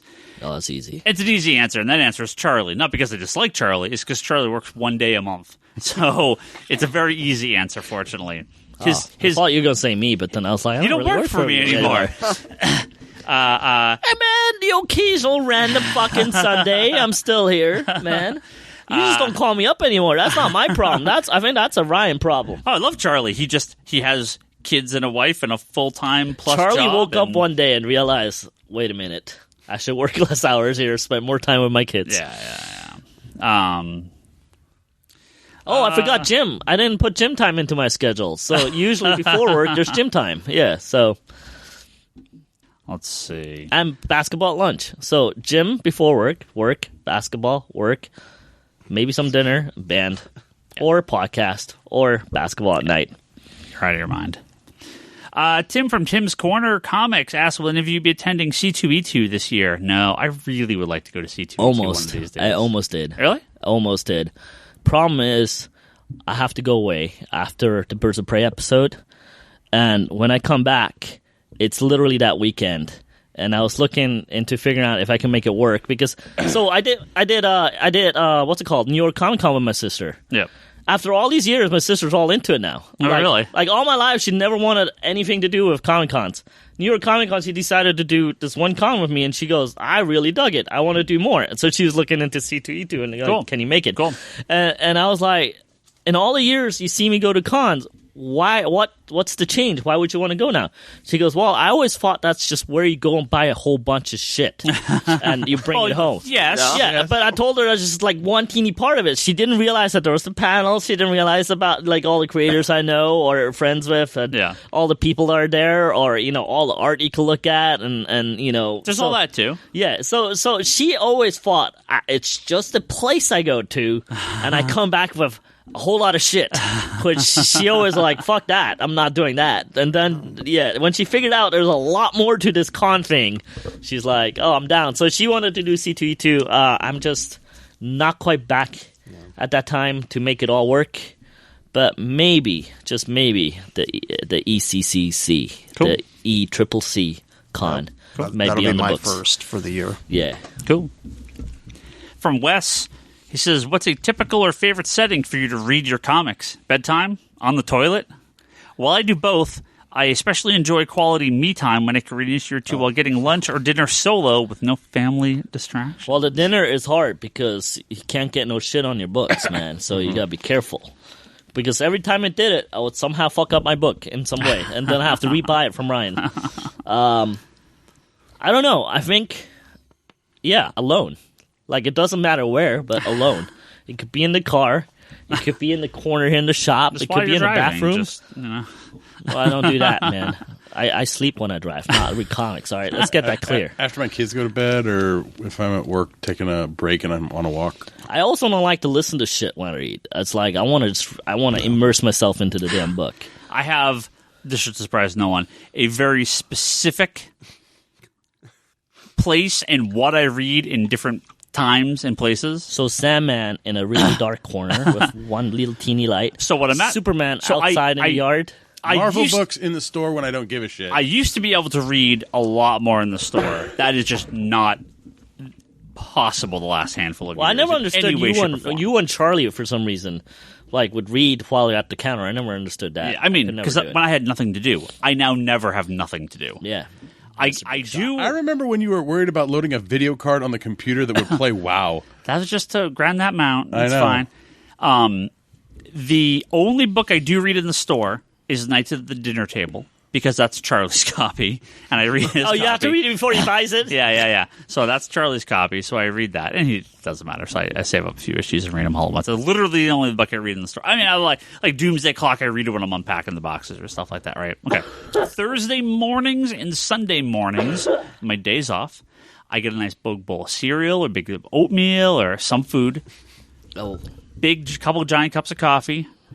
Get a nice stack of comic books, kick back. It's a day after Wednesday, so I got all the new books from that week, but I'm usually like a week or two behind, so it's the Leanne books sleeping? from like 2 weeks. Either sleeping or at work. I see there's a little pattern going on. What? You like Leanne sleeping while you read the books. Well, she's either sleeping or she's at work. Oh, okay. So she's just not around. Yeah. So what about the midnight thing, like where you get up while she's sleeping? Hold and then on. you tiptoe around. And I don't do any of that. Yes, Hold you on, do. hold on. Yes, you told that story. But when we were on the honeymoon, Yeah. that was like at 6 in the afternoon. Well, you still tiptoed. Did I? Because she was sleeping. Yeah. Because she was taking a nap. I had woken up from my nap, and I read the comic book. You're the only gold person I know that takes a nap. Oh, I love naps. Weirdo. I take all my days off. I take a nap. At least once one. a month, he asks Brock, Least one. where can we put a cot in here so I can take a nap? I need that nap, man. It's so bad. Oh yeah, please nap at the store. Please do that. Can you please bring a cot into the store? Thursday Please nap mornings at the store. and Sunday mornings are my new comics. Nice, relaxed, at the house, calm, quiet. I read 10 to 15 or so 20 to 30 or so a week. I'm always behind, but I try to stay current. At night, some of the books that I do not buy, but that I borrow from the store to read, that I try to keep up on, I usually read at night before I go to bed. So I'll plow through 2 or 3. Not every night. It's not regular. The garbage before bed. Well, I'll have a stack of I got the last 7 issues of New Mutants to read since it started. I guess I should go through this now. So I read those there. On the toilet is my old stuff, my old unread stuff. Pre-New 52. God damn. New 52. The problem with the toilet is my right leg goes to sleep sometimes. It's not often. It's not like I'm in there 3 times a day or something like that. Hold on. I almost don't want to ask this. I have a very specific order of when and where I read. Oh, I'm good about reading on the toilet. I bring my bag and board. I want to sit down, I slide out, and I'm very careful with it. And before I'm finished, I have to put it back in the bag and board just to make sure nothing happens to the book. Yeah, you're fine. No splash. Are you on the toilet long enough to read an entire issue? Yes, of course. Because I'm asking Higgins. I know the answer to that one already. You read whole runs on the toilet. Yeah. Depends on the book. Depends on the day. You know, an issue of Doomsday Clock. No. Sometimes it's nice because you think you finished, but you keep reading, and then more stuff comes out, man. So you're like, oh, I didn't know about that, but I guess I was in there too. It is. I'm just checking my watch here. I was wondering when this episode would cross over into TMI. Yeah, it actually lasted longer than I thought, and it wasn't me. So, right. Whoa. So that is our reading habits. Well, I never had issues sharing my bowel movements with you. I know. We got some. That last Comic-Con hotel room 2 years ago was the one that has no privacy with the sliding door. That one. Yeah, that was no good. That was. I think weird. Everybody knew each other better after that con. Yeah. I didn't read any books at that one though. I did do a lot of responding on the phone. That's Facebook. Where I first heard the Aquaman trailer from inside that bathroom. Yeah, that would make a lot of sense. I do watch a lot of trailers a lot of times these trailers drop at midnight or whenever in the middle of the night, right? So I see them first thing in the morning, and that's my ritual. I sit down, everything is good, I go, boom, start this trailer up. So and I usually watch it 3 times in a row. So now we have the visual of Toby's morning ritual when he watches a trailer. Yeah. 3 times in a row. Mario says, I know Toby thinks the sales figures is the most boring stuff and no one wants it, but I actually found the sales figures and numbers to be fascinating. Well, thank you, Mario. Well, good for you, Super Mario. What aspects about retail side of the comic industry that most readers wouldn't know about? What are some of the most surprising things you learned when you originally took ownership of the shop? I think most customers and readers, I think they don't know like what really goes into ordering comics. I do, because at the old binder fucking system. You do? Yeah. The old binder system, man. Yeah. Now you got a fucking computer telling you. Like, you got the hub. It's the same thing. But the binder system was a bitch. I get a lot of, don't you have this? Well, no, because nobody's ordered it. Nobody's bought it. We've had 6 copies sit on the shelf for 6 months, and nobody bought any of them. So I think ordering is something that would shock most readers, because you have to be so disconnected from from personal opinion. I think one of the things that shocked me was the comic book like customer base. They pre-order a lot of shit. Except the comics. Yeah. Like, they'll pre-order phones, they'll pre-order movies, they'll pre-order, like, anything. But when it comes to, like, comic books, they're like... There's a weird fight, that a lot of people are perfectly happy to pre-order everything, but some people aren't. And the white gloves. Those that was fun. I think the ordering would be shocking to most comic book readers, like how the whole ordering system works, because I think a lot of people don't think about those terms because they're reading, they're not worrying about sales. I mean, just general retail stuff. I don't think anything would be too shocking. If you worked retail, you know how to run a cash register, but you worked. I did work in a comic store. Yeah. Anything, but I wasn't in charge of like ordering comics and stuff like that. I was in charge of buying back issues and stocking the new release shelf. Yeah. Those were my jobs. But a quick plug here, and I get no residuals from this, so this is just for people's information. You can learn a lot more about Ryan Higgins, the businessman, in the interview that I did with you and James Sim from Isotope. It's like a year ago or something. You can find it on Comics MNT, as in Mike, Nancy, Todd.com, and I think you could just search Ryan Higgins on there, and it'll come up. I mean, I make a lot of fun at the business side obviously is fun, and I do like it. I just like picking on you, Ryan Higgins. So Mario, I don't necessarily hate it. I just like fighting the Ryan Higgins. Marvel math. Yeah, I didn't know that was officially a thing. That is part of the ordering process. I think readers don't know how many comic books and comic book related stuff are out there, because you pay attention to the 3 books you care about, not the 5,000 you don't. What do you mean you couldn't get that variant? Yeah. It was a 1 Ryan in 50. was really good. I mean, that's what made me come to the shop. It's like, hey, he has all these second prints of other covers that I didn't have at my shop. Yeah, that's a lot of weird stuff. Jesus says, I heard on a podcast that back in the day, early 90s. This podcast or a different podcast? Different podcast. Really? In the early 90s, Valiant Books were selling 1 million copies. Really? Is there any truth to this? No. Well, kind of for a minute. They were the hot shit for a while, though, right? Valiant hit at, Image of Valiant hit during that speculator I want to boom. say it was like 95, 96. Earlier than that. Was it? It was because I remember coming here, like and 92, it was 93. it was Image and fucking Valiant. It was the shit. Like 92, 93. They had it was Wildcats action figures instead of Ninja Turtles action figures. When Valiant launched, nobody cared. Nobody paid attention. But the speculator, 5 issues in, 6 issues in, they started to those. Yeah, it exploded. Again, like Magnus Robot Fighter took a little while, but because of the importance or the popularity of those early issues, when they only printed 50,000 copies or 100,000 copies or whatever the print run was, those books spiked. You got to be real careful when looking at. But 2 years later, they were down to, or a year after this, they were down to 25,000 copies. The problem you have to look at with those numbers is in the 30s, 40s, 50s, and 60s, those were the print numbers, not the sale numbers. Most of those copies were strip cover returned and destroyed. In the 90s, most of those copies were sold by the case and sat in someone's back room till it was flooded, burned to the ground, or they died and they were thrown in the trash.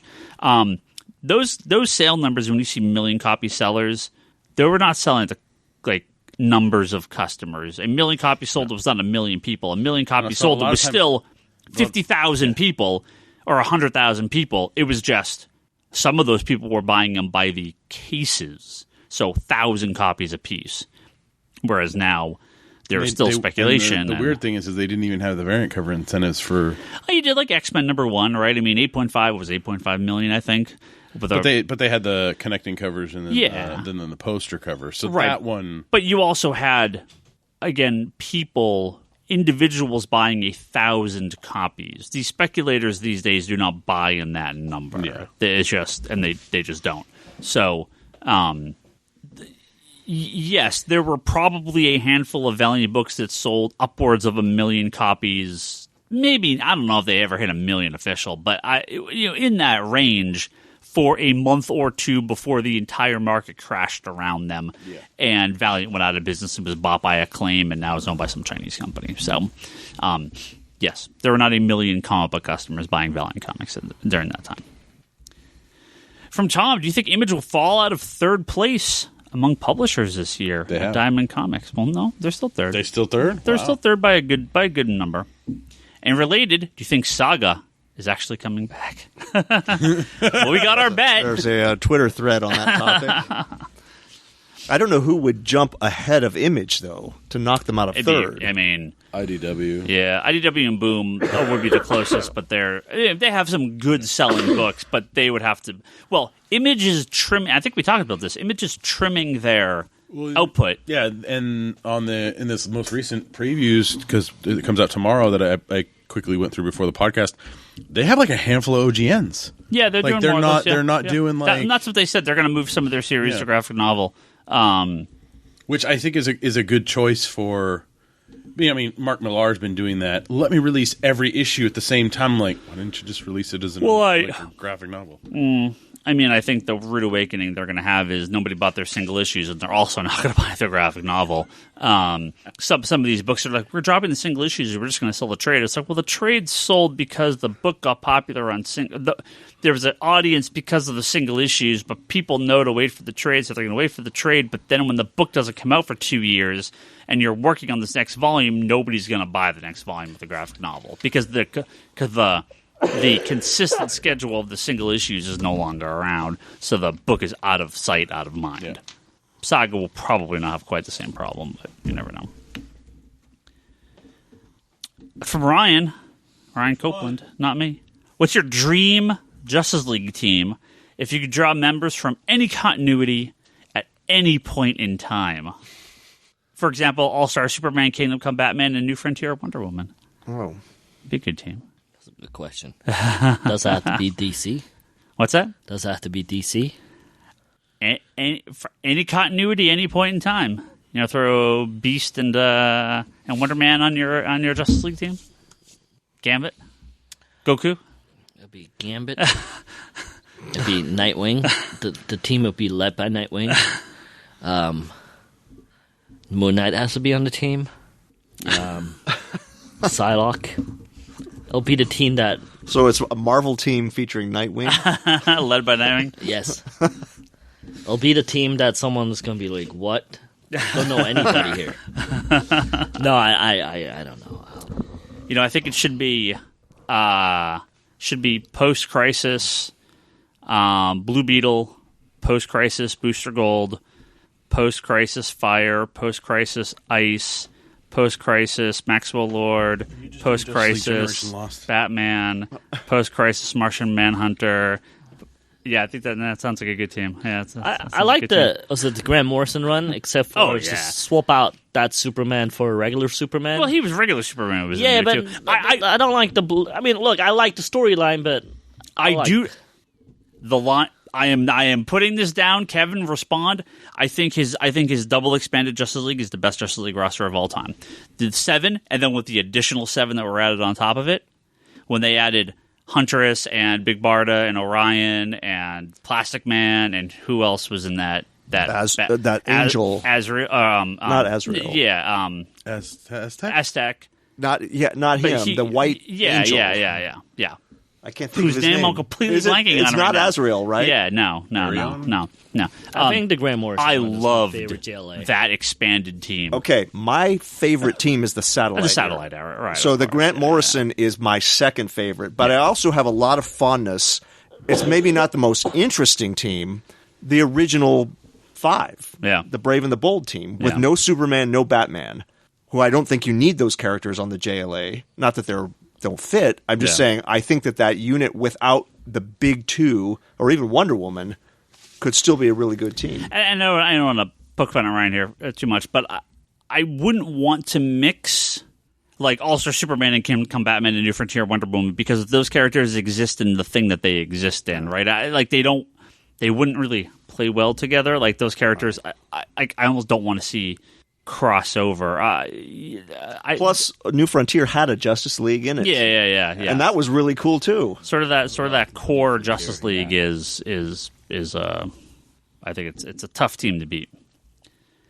You previously, this is from William, sorry. He says, you previously mentioned the music you listen to at 14 is going to be your taste going forward. I don't know if I said that, but I agree with it.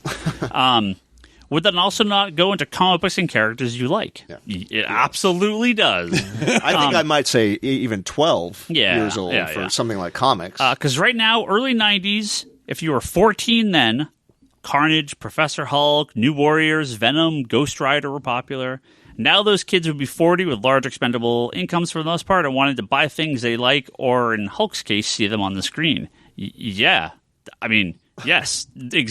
You've seen we have the Venom movie. Carnage is in the next movie. Professor Hulk was in the Avengers Endgame. We have the Venom movie. They've tried Ghost Rider a few times. They've had the Absolute Carnage comic. Venom is super popular. We're getting a Spawn movie again. Dude, if I could sell Spawn back issues every goddamn day, yes, those people are now late 30s, early 40s and have some money to spend. Yeah. I guarantee you're going to see the... And the problem is, some of these people, not a lot of them, there is a weird, like that tail end Gen X that we're kind of all part of, that, we sort of got, there's a little... The boomers are still controlling, and then the millennials kind of are jumping faster. A lot of I think we may miss, like a real control seat. Gen X, they're talking about this in politics and other things too, that Gen X might kind of miss some level of control at the corporate level because we're sort of this weird middle generation. Well, the thing is the middle generation, the boomers weren't retiring. Right. So we weren't getting any jobs, and then now that they're going to hire the millennials, which are the youngest, who are going to get paid the least. So we kind of, we're stuck in this middle area, so I don't think these things will become the most popular things ever because I think like we're seeing at Marvel right now, we're going to go from classic Avengers to Kamala Khan, Miles Morales, right? We are just skipping that 80s, 90s generation almost entirely, right? Which is not a bad thing. Just that era. If there was a 40-year-old at charge of Marvel right now, it would be fucking nothing but Venom and Punisher and Spirits of Vengeance and they have all that right and not really. They not have the characters, but there's not yeah. We'd have 7 Punisher movies by this point, and they'd all be really good. It's from Nick. Nick from Australia writes in, have you had any overseas visitors come to the store who are also fans of the podcast? Yeah, we have. Yeah, we've had quite a few. Yep, a lot. One of them stayed with Brock for a little while. Hey, it was fun. Swerve to a random topic. Huh? Do you have one lined up? Right now? Yeah. Sure. Hit it. What? No, I'm just saying. He's uncomfortable with those out of country visitors. So no. I'm just Ryan. I saw your eyes moving like you were scanning for the next question. Yeah. I was just saying, pick a non-comics one. Ben. Well, it is related to the store, but it's not. It's related to the store, but it's not. But it's not comic related. Hit it. If budget was no issue, would you want to add a secondary business to the shop? A bar, cafe, arcade, only to you? bordello, because you're the only one that really owns it. Bordello, yeah. Yeah. What the hell is a bordello? Whorehouse. Really? Yeah, Like Porky's? yeah. Yes. Of all the references. Of all the references, I'm like, Yes. Porky. Okay. Would you? No, God, no, never. Whorehouse? You've been so much trouble with Leanne. No, he means any business. Specifically the whorehouse, yes, but no, I would not want to add. There's a bunch of comic cafes out there. All right. No, never. So hold. So Wait, budget was no issue? budget was no issue. I know what Brock wants. He wants his own store. No, that too. But if budget was no issue, it's not about adding some different element to the store, like beverages or food or. Well, that's what he's make it asking. Bigger back room, larger size. No, he brand says new a back- secondary business. No, whatever. I don't need a secondary business. You know how much business I already have to deal with? I'm around a film studio. Out of the comic store. He says, Yeah. budget is no, why Hey, not? podcast studio. Yeah. I'll have my fucking computers and shit, my office in the back, but I'll film wherever I need to. Use unlimited budget, right? Make our own Superman movie, it man. Secret Henry Cavill, you free right now, right? You finished that Netflix Secret shit? headquarters that had the stand-up comedy club in their comic book store. Oh, one yeah. that- Before they went out of business. Yeah. The Chris Hardwick one, right? Yeah. See, you yeah. could... Monday knows part. We could buy the whole No, I'm thing, expand out the store, get Toby's film thing, a podcast studio in the back, I would not mind a bar. Meltdown. basement brothel. It was We give it Meltdown that. in L.A. Oh, was it Had Meltdown? Okay. Yeah, Yeah, Meltdown. yeah. It was Meltdown, Yeah. yes. We Uh, can hire cute waitresses, but not bars, please. Yeah. You mean this? You mean The line. The line. We got to keep the line. from Yeah, that's what's in the Chris. basement. I'm not following you at this point. You do that one, I'll do my normal bar. So it's from Chris. I don't have all the answers to these questions, but I'll give you some good kind of estimates here. He says, "Could you give us a sense of your pull list customers by group and their general demographic? Do you have younger people? Do they utilize pull lists? Do they buy differently? Curious to get insider perspective on getting younger readers as regulars." That's a good question. We tend to go. We have a lot of kids. Parents come in, bring them in, That's buy them newer, comic though, books. right? That's after you moved, I feel like. Yeah. I mean, we had it at the other store, too. Yeah, but I feel like you have more since we moved. Oh, yeah, way more. Yeah. We have a lot of kids, so 12 and under. But they are one-offs. They come in, buy one or come two in, things. They see something that they like, they buy it. Yeah, and then maybe they come back. I have no clue. Some of them come back occasionally. But Do you have a couple of regulars? I have, now, though. like, a little bit, yeah. I have at least I have 3 subscribers that are adults that subscribe for their young children. Yeah. So they buy like the Uncle Scrooge comic and the Marvel, There's a Sonic guy that the buys Sonic, for his kid. yeah, and the Marvel and the Marvel IDW comics. Yeah, So we have- those Marvel action ones. yeah. So they only buy a couple books, but they are adults The- with a subscription for their kids. The Star Wars dads who subscribe to most of Star Wars get the Star Wars adventure comics for their kids. Yeah, there's 1 or 2 of those. Yeah. We, for the most part, then jump to mid-late 20s. I have a 1 or 2 teenage / like very early 20 subscribers. The problem with most of them that we've had is that they go away to college. A lot of them end up going away, and so we lose no subscribers. So that is why we tend to not have that age group. I think that's a big part of it.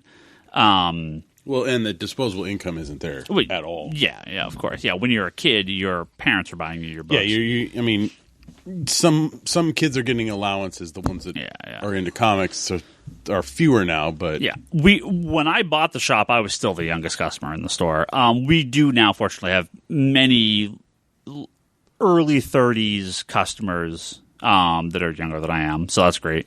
But I think the majority of the big spenders, the big customers, the big subscribers are 40s plus men for the most part. There are obviously some that aren't, but that is still the majority.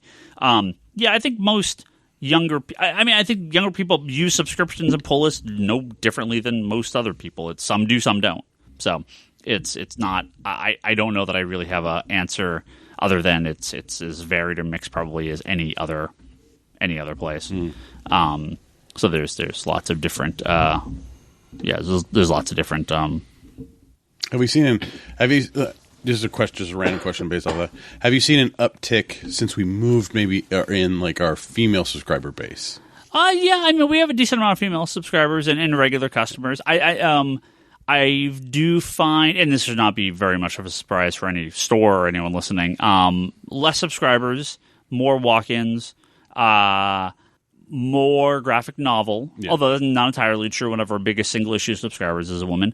You want to know the one thing that I noticed about most of our female customers? They don't give a shit what the thing costs. They just, like, everyone that haggles is a guy. Yeah. Everyone that haggles is a guy. Like, a guy, Yeah. like, I put this on Twitter maybe last year. Everyone that wanders in that wants to fight me on a $5 comic is some, like, 50-year-old white dude. And then, not every, obviously, but when I do a, like, $400 graphic novel purchase, it is a young woman that walks up and doesn't even blink. She's just like, I'll take this entire stack, and then that's it. It's like the easiest sale I've had all day. So probably my experience with this is the Walking Dead compendiums. Yeah. Right? Like, guys come in and they're like, oh, it's big, I don't know, and blah, blah, like they whatever. I tell, like, women will bring up, like, the regular graphic novels for Walking Dead, and they'll have, like, one brand new one and, like, two used ones or whatever. I'm like, well, you can get the compendium for this amount, and it's cheaper than buying these. She's sold, done. Like, they're a lot faster on just if you tell them it's going to be the cheaper, better deal, they're automatically on it, and they don't mess around. They're like, I'll take it. Yeah, they tend to be a little less, a little easier to deal with sometimes. I was going to say some inappropriate stuff because it seems like it's reversed in the comic book shop. What's that? The women know what they want. Oh yeah, and the men are and like, yeah. Oh no, I don't know. Let me look over here. Yeah. From Jesse, as someone starting a small comic book blog and podcast, what's some advice for growth? We have both podcasters and bloggers. What's that? Shia LaBeouf? Just do it. Just do it. Just do it. What are you waiting for? Just do it. Don't be lazy. Wouldn't you say the first thing would be entering in those games at this point? Huh? It's an uphill battle. What are you going to offer that's not already out there? That's the thing to think of. What approach are that Jesse or whoever that only you can do? So you combine it with basketball. You have one of a kind comic book podcast. The only thing that is needed to succeed, I'm not saying you will succeed, but without it, you will never succeed, is consistency. Mm-hmm. If you are doing a blog, you must update consistently. Mm-hmm. If you're doing a podcast, you must do it consistently. The minute you fall off, it's over. Yeah. It's done, right? Yeah. Because no one's going to... Because especially if you only have a handful of listeners or a handful of readers, they don't care enough to want you to come back. You're probably not making any money on it. So this is something you want to do for fun. So for people that don't know the backstory of how this podcast even started in the first place, we mentioned it on and off. And it started by you saying, Toby, you're not on the podcast. 9 years ago, my friend Ryan Scott, who worked for OneUp.com, which is a video game website and blog and podcasting, very early podcasting, like the... I mean, it was just the start of it. The beginning of podcasting, and OneUp was there. They did video game podcasts. All the people that did that now they all work for Sony and Disney, and Ryan Scott does his thing, and they've all gone off to big, huge careers post OneUp, but they were all in the video game press. It tells you how good this podcast is because we're all still here. We're consistent, Toby. We have no other ventures. We're still here. So he wanted to, after everyone got laid, they basically laid everyone off from the company. After the company, and it went out of business. Yeah, went out of business a number of years later. After all that happened, and they got laid off, he wanted to continue podcasting, so he started his own podcast. And a few years after that, we were like, we want to talk about comic books. Let's do our own podcast. You're leaving one. So you left out a giant, big part of the puzzle in that. What's that? When he was looking to podcast, he approached you to do it at the shop. Oh, right. Sorry, yes. Because that was a big part of why this even exists. He wanted to record it in person, yeah. And it was myself and him, and I didn't know his friends, and now they're all my friends, right? Yeah, at this time, but at the time, I didn't know they just people they worked with. What night was it? Monday nights when it came in? Yeah, Tuesdays, because we used to do Tuesdays and Mondays. We flip back and forth. So we had the advantage of coming from a known quantity for Geekbox came from a known quantity, and we came from Geekbox, which was a known quantity. Yeah. So we had a bit of a leg up. Starting from scratch, you do not have that option. So I would think it's going to be much more difficult. Yeah. But consistency is going to be, because there have been many podcasts were started that like 2-month period. Yeah. I mean, I even think Geekbox is the only one still going. I think from is Good Job Brain no longer on? No. Well, they started much later. Yeah. So. But I think of that original batch, I don't know if any of them are still going on. That all came out of a lot of them because people got their jobs and moved away and blah blah blah. Later, right? Comedy Button was way later. Yeah. I mean, again, not Ryan's the only person from that, right? Yeah. So there's not. It's tough. Right? I mean, even this podcast, I think people that were fans of this were doing their own versions of it. Yeah, and they were doing well for a while, but then once you fall off, it's hard. Yeah. It's kind of it, right? Well, I know Ryan Scott likes to talk about the Geekbox as sort of like his time to hang out with us, especially after he moved, because he doesn't get to see his friends anymore. So I would probably never see Toby if we didn't do this podcast, right? So it is like kind of like you were talking about Charlie, right? Charlie has like his set schedule of when he does stuff, right? Yeah. That's that, right? It's like playing. This is my D&D group, right? This is my bowling night. Poker night. Right, exactly. I do like it in person. I mean, the minute we put this on, like over the internet, it wouldn't be the same. I like being here in person. Yeah, I mean, we physically can't with Ryan, right? Yeah. We're going to do all of us together episode. He's going to come up in February. We're going to do the Geekboxies. Adam's going to come down, so we're going to do another one in person, which is always so much more fun. Yeah. But you get used to it online as well. But it is missing something. It's harder to do. But with the blog stuff, I mean, Kevin could talk to that. You just said one day I'm going to do this, and you've done it and turned it into. Well, so there's an asterisk at the end of this story. So I did 2 or 3 entries per week for a year without missing. Yeah. And what helped me in that was early on. A couple of high-profile readers started reading and reblogging. Yeah, yep. And that really built. Now, here's the asterisk at the end of all this, and more than a couple people have written me asking this random question. So It shows you there's people out there reading.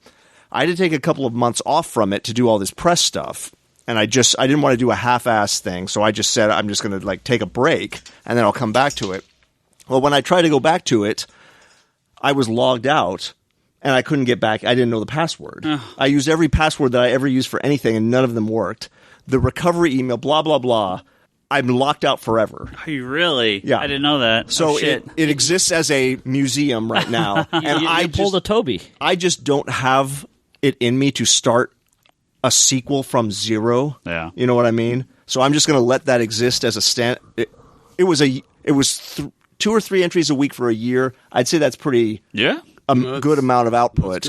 But it's just going to have to exist as its own thing right now. Yeah. And it's some days I think like, oh, fuck it, I'm just going to do it again. And then other days I'm like, oh, that was such an uphill climb to build that. And at one point that thing had, to go to his question, it was starting from zero, but then you get a couple of the right people reading and put the right eyeballs in front of it. At one point, I wasn't checking every week, but that had like 3,000 subscribers at one point, which for something with no ads and no promotion of any kind, there's obviously something there. I'm not patting myself on the back, but what my point is, you've got to be delivering something that will keep people subscribed. Well, and quality won't always get you viewers. You could do the most fucking genius thing ever, and no one will ever see it. You have to be willing to kind of promote yourself a little bit and go out and do stuff.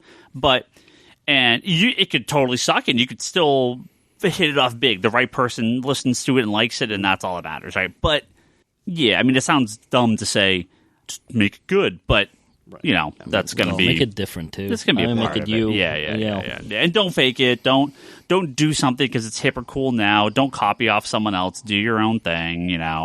Yeah, but the first thing would be think about what is your own thing. Yeah. Before you even start a podcast or a blog. Well, that was it's tough. I mean, on this subject, it's tough because there's so many at this point. I mean, it's almost like the heyday of where we had a comic book store every like 5 blocks, right? So, and I don't know how many comic podcasts out there, because I know there are a number that are done by stores, and there is a number that are done in stores, and I'm sure a few store owners do them. But when we started this, my pitch was I want to do more like retail talk.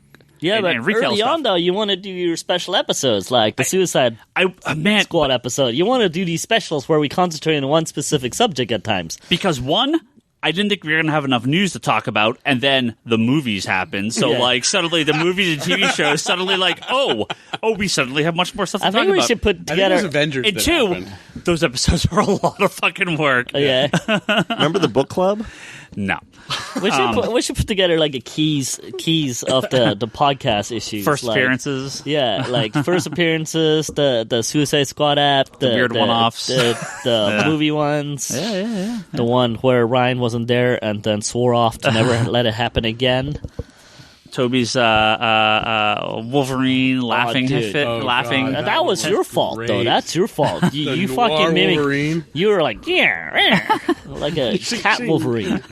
Yeah, that was fucking crazy funny. Someone was like, "Have you gone back and listened to those old episodes? Because some of those episodes with Omar and Bryce," and I'm like, "Trust me." We were there. What I've had to edit out of those episodes, okay? I know, and I'm sure I missed something. So, if you find something horrible, don't cancel us, please. Just let me know, and I'll take the episode off the air. But I'm pretty sure they're all good. Oh, it's like those old Disney cartoons and Warner Brothers. They're a product of their time. Yeah. You can't look at it through today's eyes. Yeah. That was a special time when we had both of them, Omar and Bryce. Brock's number one fan, Norman, Hey, on Norm. Twitter, says Trek Rosansky from Mile High Comics has been retelling the well-known stories of how he was called out to clear out a basement stacked full of comics and magazines back in the 1970s, only to find basically every single key issue ever in pristine condition.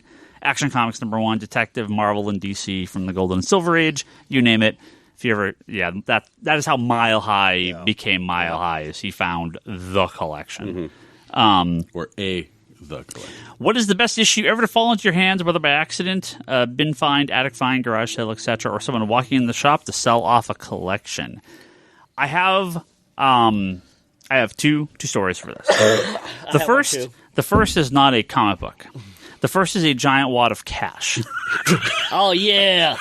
And I feel like we've told this story we've more told this- recently. I think we told But this one. in case someone has not heard the story, I bought a collection of junk from someone. It was nothing. It was all garbage. So I want to preface this by there was so much of it that you had our friend Jeff come in because I wasn't. Yeah. I wouldn't be able to do it all. on my own. I never got the guy's name. I never saw him again. It was just like, you want to buy this stuff? Yeah, sure. What is it? I'll give it like $100, whatever. Okay, cool. This is all garbage or whatever. We'll throw it in our $1 bin. So our friend Jeff is very say flamboyant, maybe. Like I don't know what to say. He's Think Like like one of those seven dwarfs, but like a super hyper happy one. no, Jeff isn't. he's not super hyper. He can be. Yeah, no, he's like one of the seven dwarfs, dude. Jeff is like Don't one of lose those. your story thread. No, Yes. Jeff is like one of those people that says hello to you at Walmart and just says hi and then keeps the same smile pose going on as you walk by them. He's funny and weird and odd, and I never quite know what he's thinking, quite know what he's saying. I agree. So I had him helping me unbag and board these comics. And he decided to unbag and board these comics by ripping the bag. Because I said, I need the bag. Hold on. I need the board. I will say this. I've had to do that sometimes Yeah, just because the tape is so gross. bad. And he's just like ripping the bag and board open, and he's putting the comic down, and putting the money down. He's putting the board down. He rips open the bag, puts the comic down, puts the board down. He rips open the bag, and like it was like $1,500 goes flying into the air. All ones and or hundreds and fifties and couple He was 20s. dancing for his beat. And we're like, what the fuck is this? I run over, and he's like in one of those like money bins, like those money booths, like where they put the wind in. And he's like, someone had stashed their rent money in their comic books one day, and they were like old bills. They were not like new bills. Clearly this had been in this. They'd been sitting in here for. Well, do you remember years. what comics they were in? No, I don't remember what it was. Deathmate. Was it Deathmate? They were in Deathmate comics. Yeah, and I think it was like 3 issues or 4 issues had like a couple $100 in each one. Yeah. So that was pretty fun. That was a good time. It was a good time. I mean, we've picked up some okay collections. We've had an X-Men #1 in here. I think I told the story a few weeks ago. Avengers Getting #4? giant size. I got Avengers 4 for myself. I didn't get that. That was in not from a collection? No, I just bought that. Okay. Yeah. Well, you scored a Birds of Prey number, was that 8 for me? Oh yeah. That's good. I mean, Well, I never found it out in the open. It was because of you that I got it. Yeah. I mean, we've gotten some good stuff. I have felt like Hulk 181 back in the day. Like, not like recent, it's so hard. I mean, but nothing like. We had a customer brought in, and he never. His father-in-law had like first appearance of Robin, a couple early detectives, a couple early Batman, and he brought him in to show me, and I'm like, holy fucking shit. I was like, when he's ready to, like, no, it wasn't Detective 27 or anything like that, but it was some really early Golden Age DC stuff. Well, our very own Scott Shea has got some major books. Yeah, and he's picked up all those from us. Yeah. And I was like, well, if you ever want to sell this, let me know. We can work, we'll try to work something out. But yeah, I've never had like a Mile High. I mean, that's a once in a lifetime. Yeah. I mean, for me, it's Scott going, hey, I got something for your birthday, but you need to give me $150. So I was like, what? And then he hands me, Batman Adventures number 12. And I was like, cool. That's cool. All right, I'll get you your $150. Yeah, so that's pretty much. I mean, with technology and everything nowadays, I mean, it's going to be super hard to ever have one of those again. Yeah. Just because everybody knows what they're, what they're worth. Yeah. Fucking key collector app. Oh, we have we actually did have a question for an email, so I'm going to go into the mailbag. But while I'm getting that mailbag ready, our good old mailbag. While I'm getting that mailbag ready, you do get physical mail sometimes too. Every now and again. Yeah. I actually did miss one that I wanted to read. It's from Max on Twitter. He says, "What is everyone's? What is it? Huh? Is it from 1992 before the podcast even started? No. This is the last question we're going to do." And then I'm going to do an old email here. It's from Max. He says, "What is everyone's favorite, or what's your non-comic related taste in video games? What's your favorite video games?" I would say none of my favorite video games are comic related. Yeah, that's a weird question. No, it's fine. I mean, because I said you can ask non-comic related stuff. No, too. but non-comic related. Yeah. Well, for me, I'm a PlayStation 4 guy. Like, so I don't like Xbox. I'm not big on Nintendo. I think Killzone franchise, except for the last one. You love that Killzone. I really loved Killzone. I play Hearthstone a lot. That's pretty much. I'm very confused by you play Hearthstone. That you're was not probably, a Blizzard person. That was probably one of the funniest reactions from you was Hearthstone comes out and you're like, hey, I'm playing this Hearthstone game. It's like Magic. And I'm like, eh. And then I started playing it, and then like a month later, you're like, "Yeah, that Hearthstone, it's old beans." I'm like, "I love this game," woo! And I haven't looked back since. I mean, anyone that listens to Geekbox knows my love for Nintendo. But I'm PlayStation. I had an Xbox 360. I'm a huge Blizzard fan, so World of Warcraft, StarCraft, Diablo, Overwatch, all that stuff. But I mean, it's Nintendo, not even a question. See, I don't like to agree with Ryan unless it's New Warriors or Nintendo. Our two ends, New Warriors and Nintendo. Yeah, big Nintendo fan ever since I was a kid. Yeah, Game Boy is my first. Well, I had the Game & Watch stuff before the Game Boy, but I love the Game Boy to this day. I still actually look up games that and I've been playing since.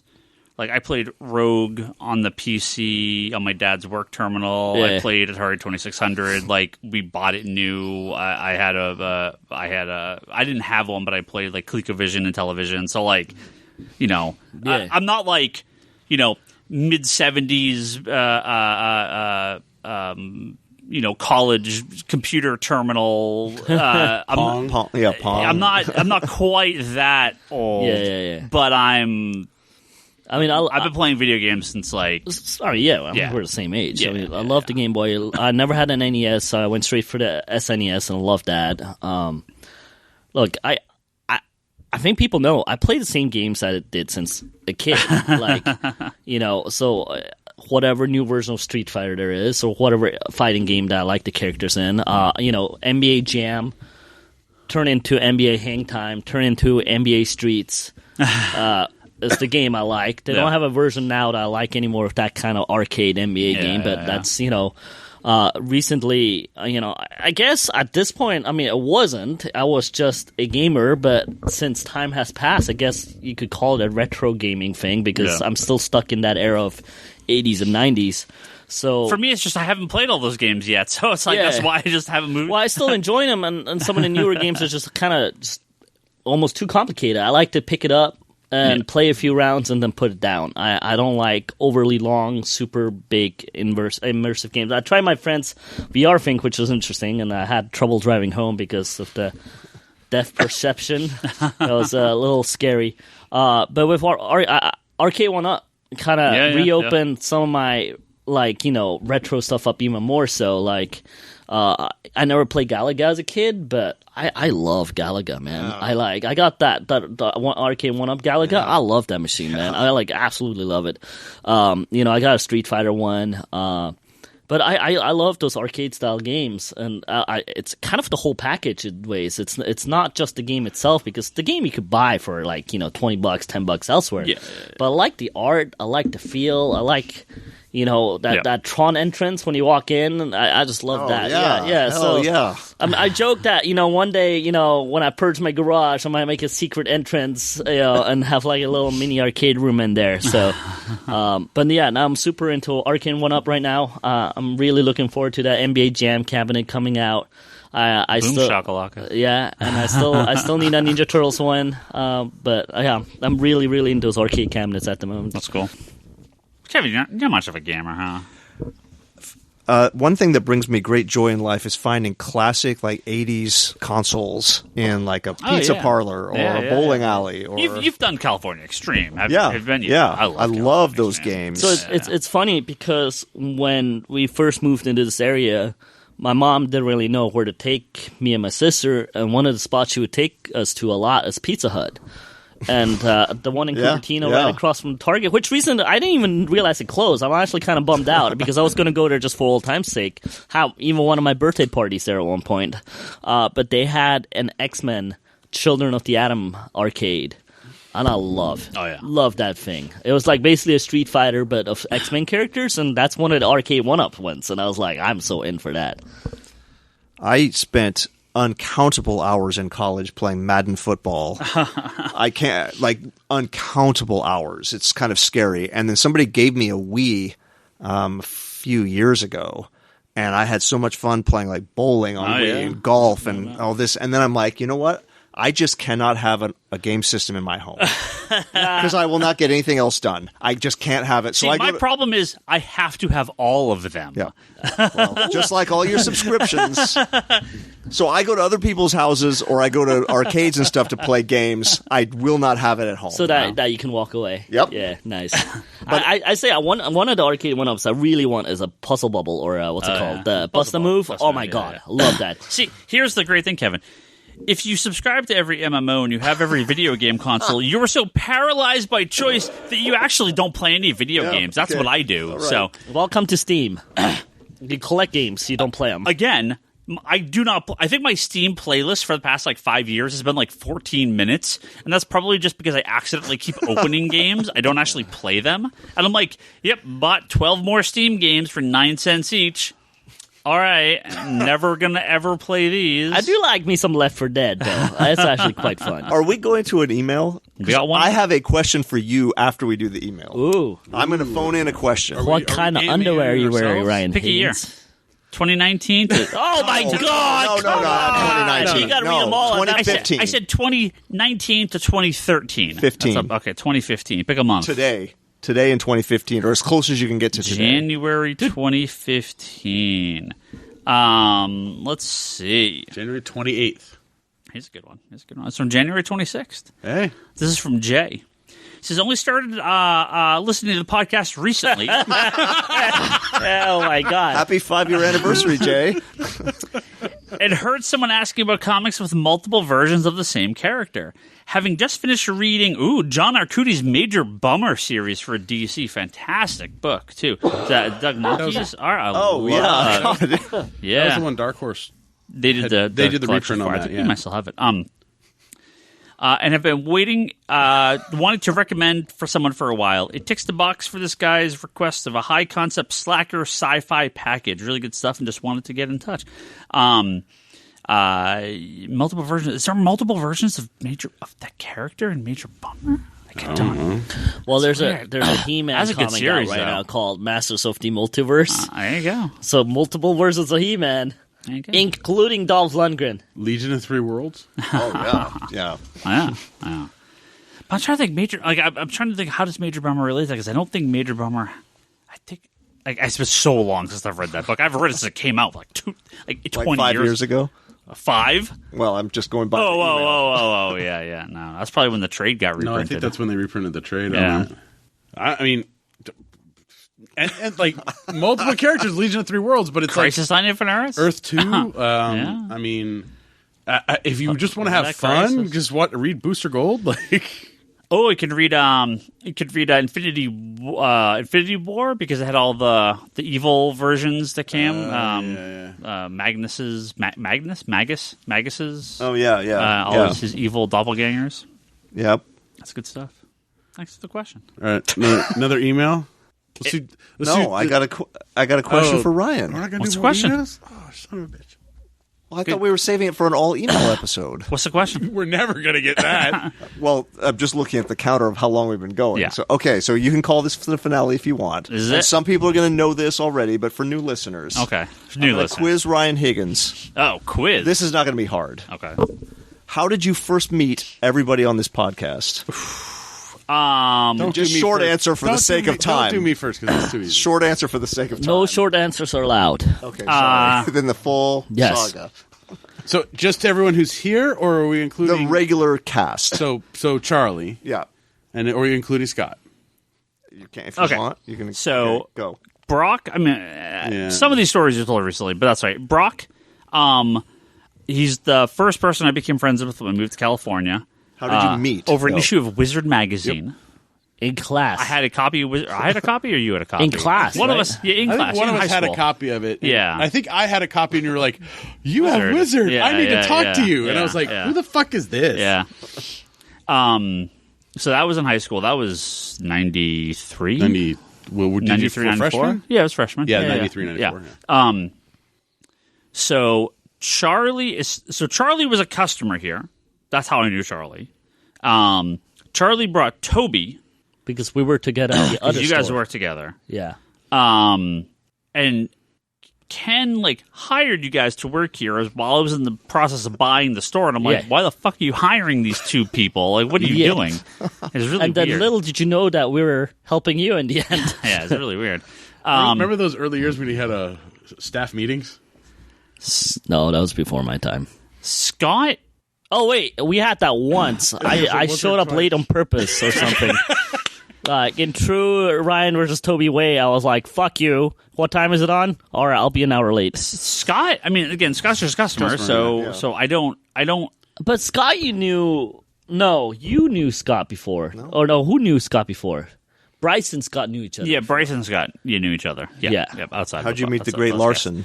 guys. Again, just I have no recollection of him shopping here for the first time. He just was a customer, Yeah, and and he's he was a Bryce, regular, and and then he just the problem with a number of customers, and you'll probably fall into this, Kevin, because it's just a customer that I see more regularly, and then I know them. Yeah, Like and I'm then- like, how did I meet them? Well, it's like, well, they just suddenly I remembered their name one time, right? So I like, mean, you become friends with them over time. Like Tony. Yeah. Tony is a customer, but Yeah, he's yeah. a dear friend of mine at this point. yeah, know, so yeah. a lot of customers the are. Gish brothers, yeah, a lot of the customers. So like, I don't remember. I think So you just. I think you and I were probably at Isotope. We knew each other from the store without knowing each other. Yeah, And of course, yeah. we lived next to Next each door other. to each we were other. next door neighbors Oh yeah, who you didn't used to know each look other. into his realize fucking it. bedroom. We didn't realize it. Yes. Yeah. I didn't have to be a creeper. Wait. Yeah, you were like, in Sunnyvale. oh yeah, you told the wolf story. one? No, Yeah, I he told told it. the story once. No. He goes, "You're the guy with the action figures on the No, wall." I said that to Leanne. Yeah. Oh yeah. Oh, the fireplace? No. The very first apartment me and Leanne had, Kevin was our next door neighbor. Really? And I used to shop at the store while he lived there, but I never knew. know what we didn't know. I No. didn't know him, But he'd see him. And, well, no, you would have seen him at CD Warehouse at that point. I don't weren't you think working we at ever CD met at CD Warehouse. I used to go think there a so. lot I don't think because so. I was Yeah. good friends with Ed, and Yeah. we both know him. Ed started working there after I left. Oh, was it? Yeah. Okay. Or like right as I left. But I was Yeah. there before. We just Yeah, maybe yeah, not yeah, known each other. Plus, I was a hip hop head. You would probably be like, "Fuck this dude." Been one of those dudes trying to steal all the CDs. I would never stole, dude. I spent a lot of good money there, dude. I spent a lot of good money. I even We've bought the almost known each other bootlegs. 30 years. Huh? You and I have almost known each other 30 years. Well, Fuck, how do we Lane, survive? I brought to this shop, but Lane I met at Comic Con in line. I started, that's right. I started Yeah. talking to people, and he was like one or two behind. He goes, "I know you." I'm like, "Yeah." He goes, "Yeah, I shop at this shop that you work at." I'm like, "Oh." I definitely and when I go to conventions or when I go to things, people are like, "Hey," and I'm like, "Hi, I have no idea who you are," because I'm at the shop, right? Yeah, so yeah. people come in and they see me, Yeah, right? yeah. And I see fucking same with him. so many random but people since that I don't then, know. I would like remember him, and then we became friends and Yeah. go to cons together. And it's like Omar's just a dude that ran into the shop, and he's very, very. He's loud, but I don't, not in like a negative way, just very outgoing. right? There So you go. we very easily became, we talked to him And regularly. Omar is a guy to talk to almost everybody in the store. Yeah. Immediately. Yeah. yeah. And other, like Bryce other, didn't talk to me, man. He only talked to you. Like he would have Really? conversations with you, and we tried to butt Bryce in, and was- he'd be like, "Shush off! I'm talking to Bryce was Higgins." when Bryce would come in, he would come in like He's bopping loud, up and down, Yeah, across but- those rocks, but only and talks then to he'd you. Come in and he'd go, "Sir Higgins," and then he'd get his stuff. Yeah. And then it's like he would take up the whole space, and everyone would back off. Yeah. because Bryce was getting his Yeah. dose of comic bookdom from you. not the only person to do that. I do definitely have a lot of customers who are like, I mean, they'll talk to other people. No, as well, but Bryce, it when he is- earlier was like the Higgins is the only person I'm who's the one at the worthy of counter. mine. Yeah. They can talk to me and I can't get away. Well, you know right? how So- me and Bryce started talking? I remember this clearly. It was one of your fucking movie outings. Oh, really? And you would like to sit in that last fucking row, Yeah. and I was like, fuck, I have to sit in that row. Bryce was like, hello. I was like, he's talking to me. Well, hello. And then we started talking, but it was really weird. I was like, oh man, I'm gonna have to sit to that really annoying loud guy that only talks to Ryan Higgins. But that was the first time he ever actually talked to me. There you go. Yep, that's it. Well, there's the secret origin of the team. Yeah, It's like yeah, the first yeah. issue of Justice League, how they all came together. The secret origin of The this secret podcast, origin to you, Kevin Sharp, is you were the mythical guy. That was the in guy. That was like proposing movies at Warner Brothers and shit. You're Ryan's That was before the podcast. Yeah, though. yeah, That but was- you were Ryan's friend of like, I have this guy. Yeah, he's working on the Green Lantern movie. No, and he's doing working this on. He and- better not have said working on. and doing this and that. And, well, some of his maybe lost in translation right now. But I'd say some, then yeah. you walked in and you're like, that's that guy. It's the guy. That's my guy that knows everything. Do you know what the actual secret origin of this podcast is? Do you know what this podcast was supposed to be? I mean, What this podcast? Because we launched like February 2011 or something like that. March of 2011. Do you know what was released January 11th, 2011? That was supposed to be the basis for this podcast. no, I don't remember. DC Universe Online.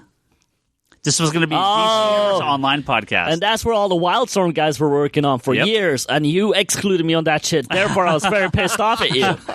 My initial pitch for the podcast was this was going to be a DC Universe Online podcast. You wanted to, but you also wanted to do more comic stuff. So you said I could do the DC Universe Online. and Yeah, the you definitely comics want to and do all more that comics. stuff. But I mean, the show was To keep going it to in be theme with the Geek Box. Geek Box, the yes. show was going to be a DC Universe Online You podcast. were very big on that DC. I was Universe for a little thing, while. Yeah.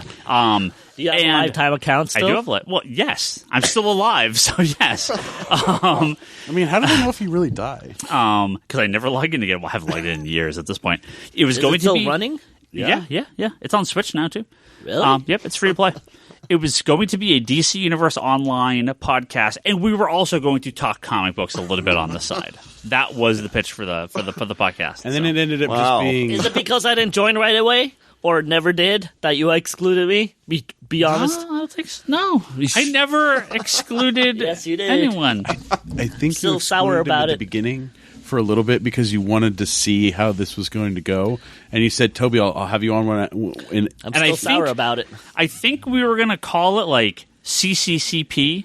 Oh, yeah, Like the Russian thing, Yeah. like the Comic Conspiracy something podcast. comic podcast. I don't remember what I was going to call it originally, but I was like, maybe I shouldn't call it that. So, yeah. So we just... I think me and Charlie, in true comics conspiracy fashion, came into the comic conspiracy at the same time, didn't we? The podcast? Yeah, Yeah. you both were on the same episode. Yeah. Yeah. So yeah. we I both think- came in over here to the store and then both joined Yeah, the podcast together. There you go. AMAs, Secret Origins, all sorts of weird, wild stuff. Yeah, in this next podcast. AMA needs to be a little less comic book centric because, I mean, I was... Well, that's the questions come in. What I they know, are. I know, but... Next one will be Brock. How long is your hair? do I have to measure it? Yeah, Ryan. How long is your nose? And the distance between your eye. Brock, how much would it cost to get you to shave off your beard on camera for the show? The distance between my eye. Yeah.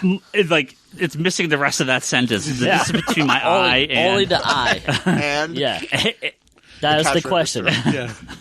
How much money would it take for me to on-air shave my beard? on camera, yeah. You'll have Not to much. ask my daughter. Not much. An odd $20. question. So if you're I don't just know. looking for I mean- a kid to say an amount they think of as a lot, No, because the thing is I asked my daughter once. I was like, "What would you do if Dad shaved his beard?" She goes, "I would scream." And I'm like, I want to have that recorded for posterity. So I've shaved down, but I haven't shaved it. That is the end of this wonderful No, it's not podcast. because Toby's going to drag it on. That's Yeah, of fine. course I am. well, that was a lengthy episode. It was a lengthy episode. And thanks to everybody who sent Hey, questions next for time, filling the content. Next time, definitely go more in the non-comic booky way. That's what Brock just said. Yeah. You're agreeing with Brock. No, I'm not. I'm saying it. He's saying it on his own. I'm saying so it it's his own justifiable no, thing. I'm saying a true Brock fashion in different words. It's true. This is true. We have many But agreeing Patreon. at the same time. No, I'm Backers. not agreeing. I'm What saying it with happens when I different do words. that? It's I'm agreeing. No, To make sure that you know what. well, I'm talking not agreeing about. with you. I'm just saying it in different words. Many Patreon backers to thank, including our good friend Joe Duff, Andrew Nelson Mendez at Recovery of an Anime Junkie podcast, Craig Anderson at CraigPAnderson.com. Lack of Craig How questions did Craig recently. not get in Yeah, on this I don't know. Well, he AMA? did ask a bunch of binding questions, which Ryan skipped. Oh, yeah. He skipped I did get them like all. 4 questions asking about binding, Yeah. so we'll skip those for now. And Jimmy, There is a guy that asked about like custom trades, though. That was a good question. I'll go back and go do it. We'll save it for the next time. I'll go for some days next week. You're not. Jimmy Rivera at the Social Forum podcast. That's Social Forum, FOURUM.buzzsprout.com. And James Laws. Thank you guys all for your continued support at patreon.com/comic conspiracy. So, you. so we have what, 2 more episodes on the birds? No, we have 1 more episode, and then it's the Birds of Prey episode. Yep. And then I have to go away for a Tickets bit. aren't even on sale. Tomorrow. Oh, okay. Tickets Tomorrow. on sale tomorrow morning. Okay. Yep, for Bird Spray. Watch it that weekend. I get paid Fuck. this weekend. Jesus.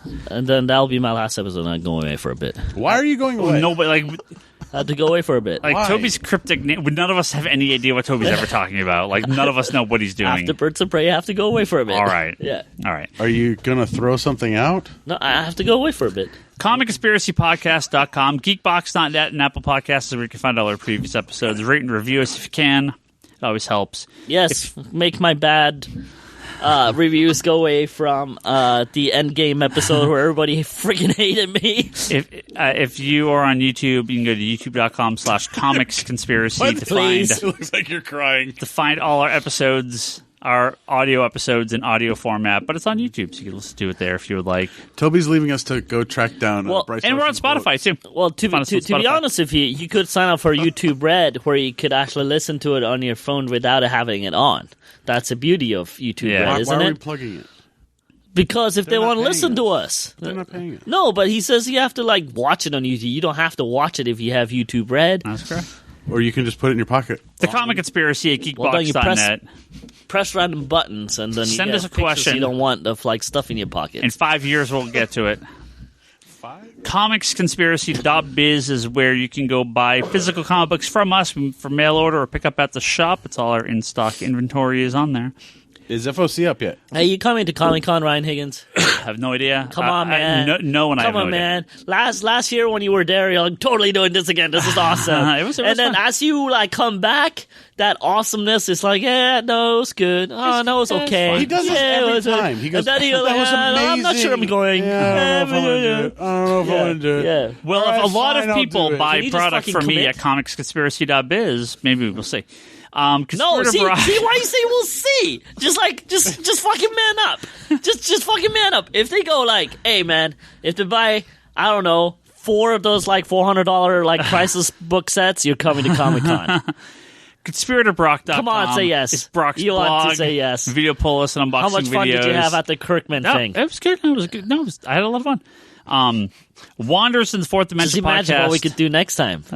And it's my birthday, a big one. Oh, Jesus. Wanders in the Fourth Dimension podcast is Charlie's Doctor Who Oh, podcast. dude, did you hear? This fucking old school character is back, man. I'm hella No stoked. spoilers. I I'm haven't so watched them stoked, yet. though. It's one of my favorites of all time. Charlie was like this. Hey, man, have you been spoiled yet? I'm like, no.